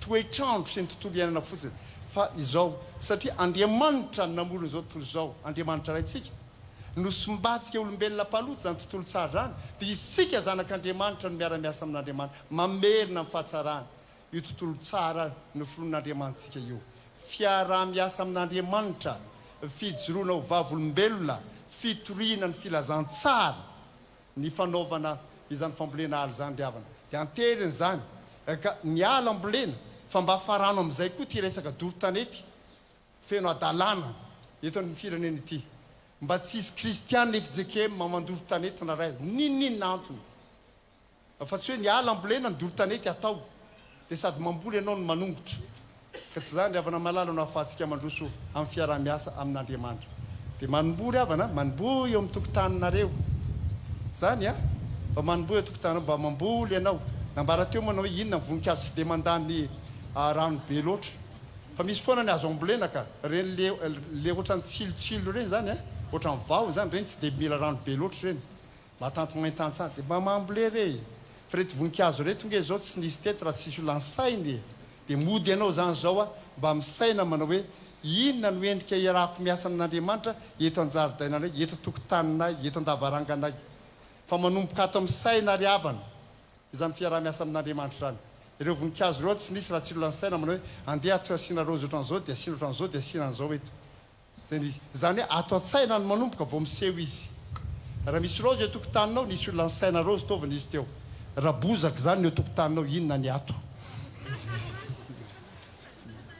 dia mandehana riavana malala miova amin'ny fanavaozana ny saina taona ny asa ity taona ity fa marana azy ataona n'inona indrindra koa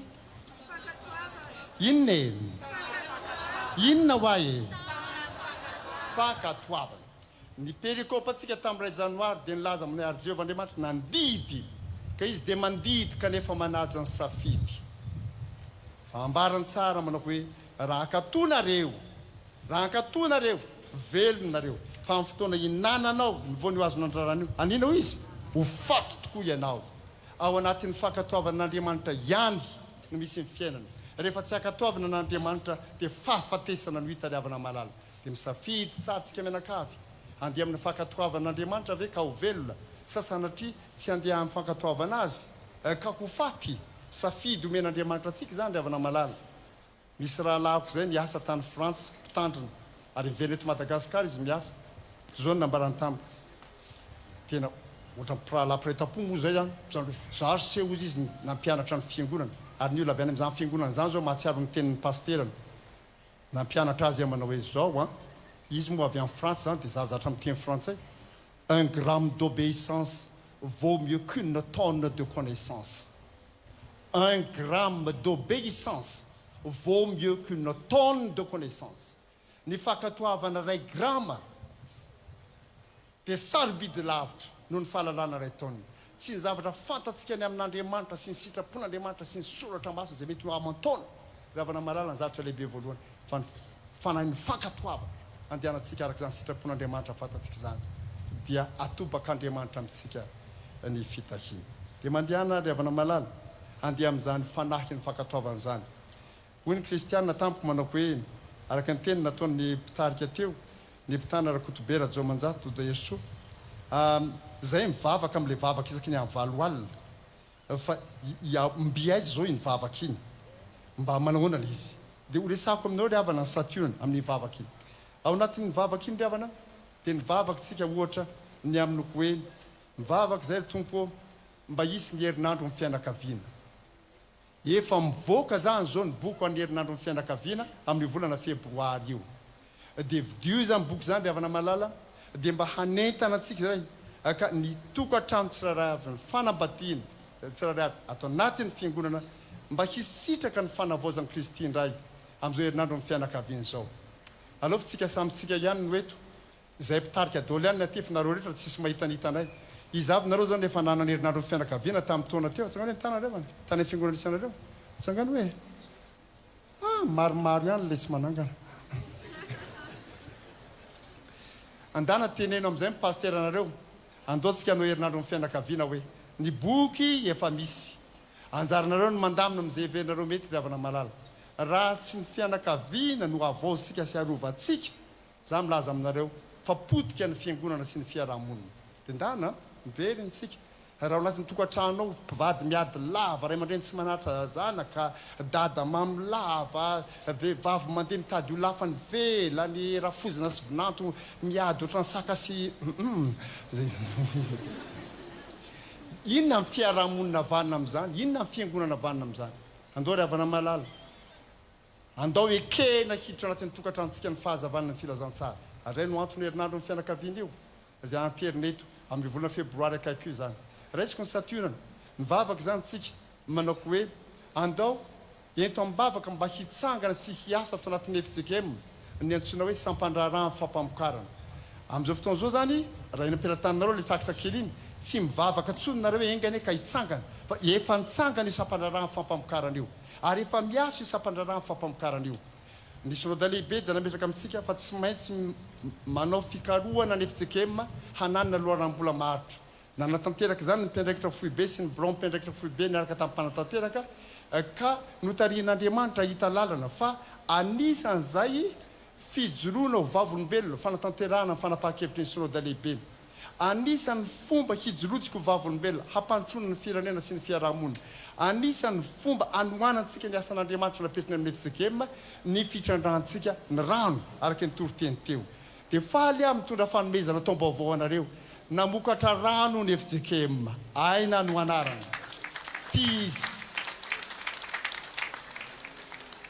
efa natao avokoa ny dingana samy hafa rehetra ary rano azotrona tsara ty ry havana malala eo ampamitana zany ny taratasy ara-panjakana isika ahafahana izy ty miparitaka amin'ny toerana rehetra fa Jesosy Kristy ny ranonaina ary asehon'ny fiangonana fa tsy teny foana izany fa rano azotrona koa ity ry havana malala eto mbo ianao Andriamato minisitra andrano miala tsimy manonanarina ampanajana lehibe mitodika any aminao zay ho vitaitsika zay ara-dalàna ty rano ity ho fitahina ny firenentsika sy ny vahoaka eto Madagasikara misaotra meloa tompokoa amin'ny fanomezan-tanana misaotra tompo fa miezaka koa tsika ry havana malala ny amin'ny ohatra raisiko fotsiny ny Saturne ny vavakantsika Jesosy engany mba ho voatsangana ny sekoly 150 io kajy 150 io ry havana tena tsotra be mihitsy manana synode apartany 7 ny FJKM eto Madagasikara tsy resana ny any Frantsa 7 ny kajynay to mpiandraikitra foibe zao reo synode apartany 7 reo mba samy mandrorona sekoly 3 avy atao anatin' zao Fotoampivavahana zao 7 amin'ny tombona 3 no manome 150 raha marina ny kajina ampianarin'ny dada ary faly amlaza aminareo fa tamin'ny fivrian'ny mpiandraikitra foibe tamin'ny oktobra teo dia nataon'ny départementan'ny sekoly ny tatra fa amin'ireo sekoly 150 aorondreo 150 no efa voaorona kehitriny misaotra n'Andriamanitra sika ry havana malala misaotra manokana ny mpitana sy ny président synoda zay nanentana an'izany fa misaotra nareo fiangonana ihany koa zay manohana tsara ny fitsanganana reny sekoly reny fa isika mino fa ny asa fitonena filazantsara amin'ny sekoly ry havana malala dia asa sarobidy efa niteneniko teto ty teny ty fa tsy maninona mihitsy za zany karazan'le olona ty mamerimery teny satria ny olona koa ohatrany be matiarika zany zany izy ie averiko tsara fa raha mampianatra tsika ry havana malala dia manabe ary sarobidy ny fanabeazana raha ty hanovany fiarahamonina sy ny firenentsika zao ny teny Nelson Mandela tamin'ny fotoana nandalovako kely tany Afrika Atsimo. Education is one of the most powerful weapons one can use to change the world. Ny fanabeazana no anankiray amin'ny fitaovam-piadiana mahery vaky indrindra hanovana izao tontolo izao ary marina zany nareo zay kamokamo mandrorona sekoly io mba mifoazo amin'izay andao ry havana ny sekoly efa miorina velomina tsara toanana tsara ary ny toerana tokony anorenana sekoly atao inona anorenana sekoly dia miantso antsika ry havana malala misaotra ny départementan'ny sekoly sy anareo tompona raikitra rehetra amin'ny farim-piadia mpampianarina ny talesy ny mpampianatra rehetra ny ray aman-dreny ny mpianatra zay mametraka amin'ny fitokisana amin'ny sekoly FJKM mary havana fa hiezaka isika mba hitahina ny firenentsika miresaka sekoly tsika anisan'ny antom-bavaka efa nangatantsika ny hoe tompo taio mba hanangana université telo vaovao ny FJKM amin'ity taona ity farafahakeliny faly amilaza aminareo ry havana malala fa efa voaorina ny université FJKM vaovao anivakina karatra ao tapitanana na Tsirabe ankehitriny dia mitsodrano androtsika mba hiasa tsara sy ho velona tsara roa volana lasa angamizay raha be indrindra dia nandeha tany Mahajanga zay ary nanokatra ny université FJKM any Mahajanga dia misaotran'Andriamanitra sika ry havana malala manana roa taona eo tsika zany hitadiavana amin'ny hoe aiza indray Jesosy naorina l'université fahatelo dia tratra ny tanjona amin'izao Fotoampivavahana izao fa raha namangy tany Tomasina namangy ny synod-apartany tany ny tompotra ndraiky mpanjakana niaraka andresaka taminay teo no nanambara teo amin'ny kabary manao hoe eo ianao président any hoe anoreno université FJKM Ravelojona aty Tomasina zany no antso ry havana malala ary hiezaka sika hitsena izany antso ataon'ny fiarahamonina izany arak'izay anomezan'Andriamanitra atsika ny fahafana zany ny valim-bavaka efa nomen'Andriamanitra atsika ry havana ho lany ny andro raha ho tany saiko aminareo daholo ny valim-bavaka fa mifalia ianao fa ny vavaka ataonareo ry havana malala tena mandray valim-bavaka isika tena mandray valim-bavaka isika dia miantso anareo isaky ny alina FJKM ianao manokana fotoana ivavahana raha manana le trakitra ianao arao le trakitra na tsy manana trakitra izy ianao efa fantatro daholo any amin'iny le bokim-bavaka iny ny zavatra samihafa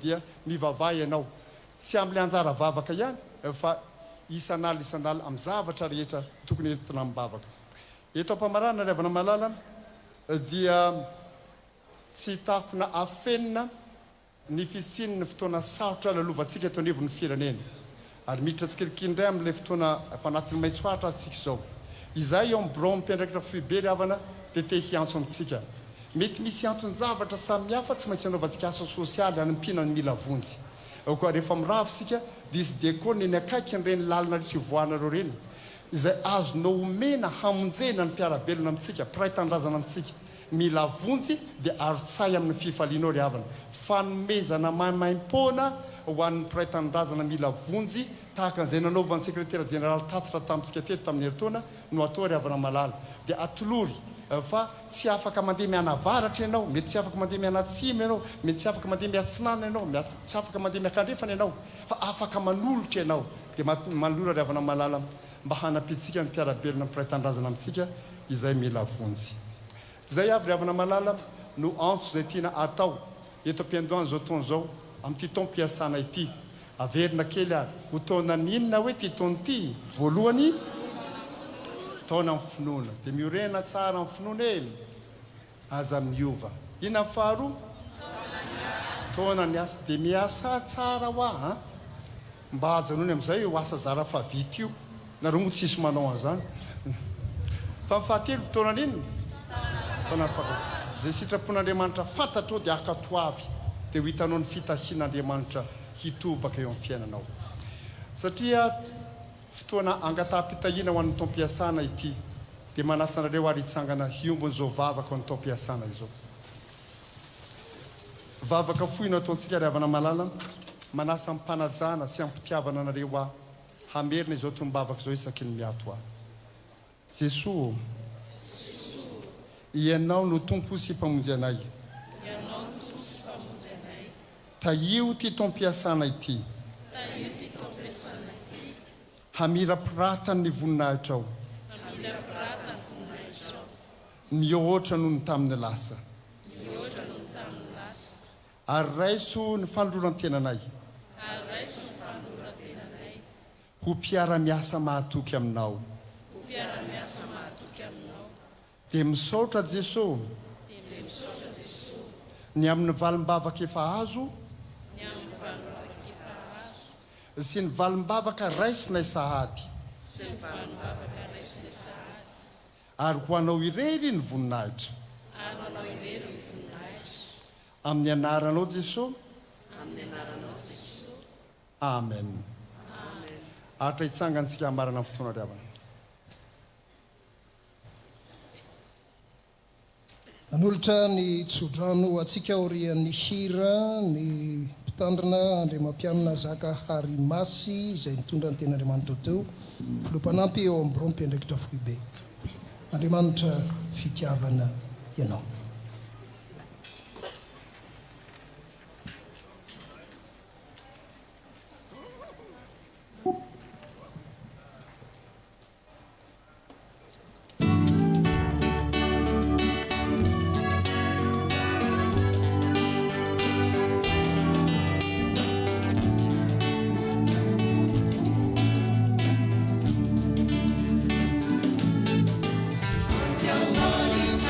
Antsonjombe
androzano anareo avy amin'ny tompo.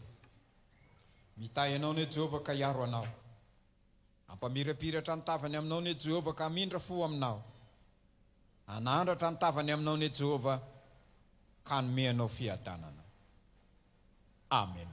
Petraka manao vavaka mangina isika.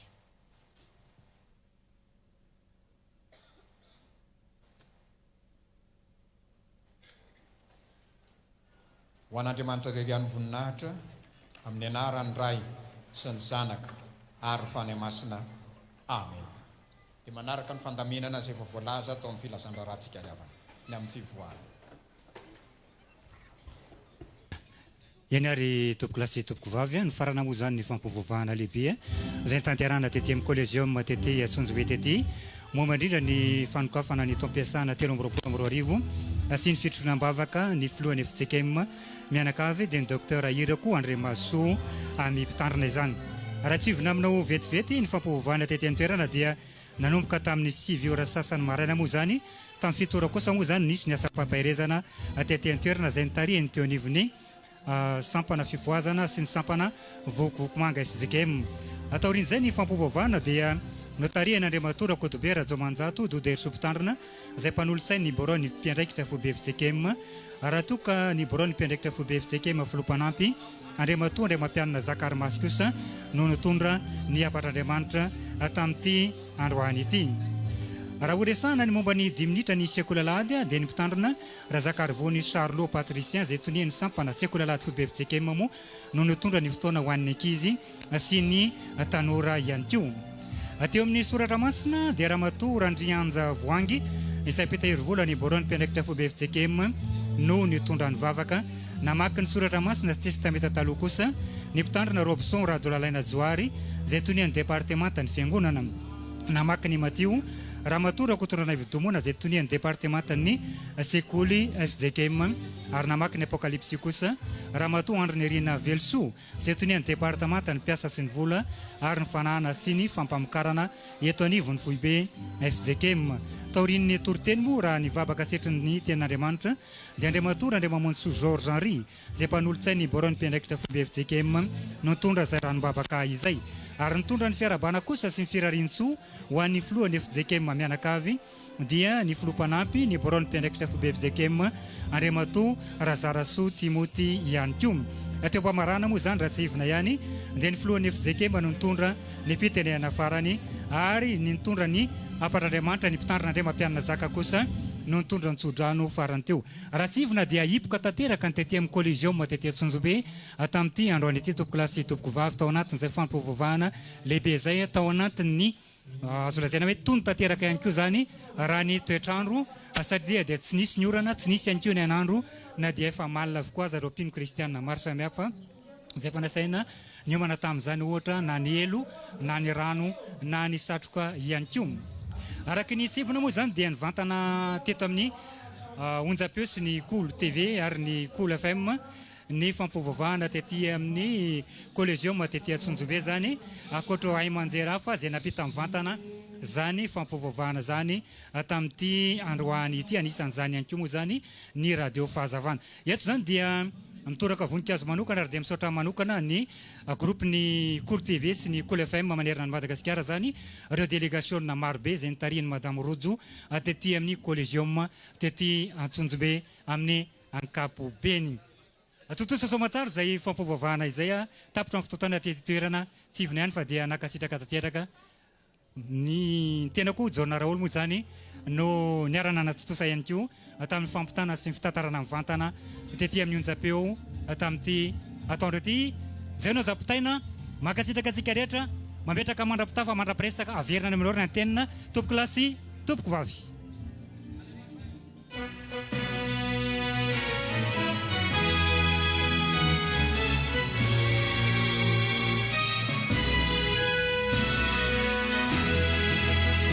Tamnamaro mefanitsuruna niturina teni mahasu ni azu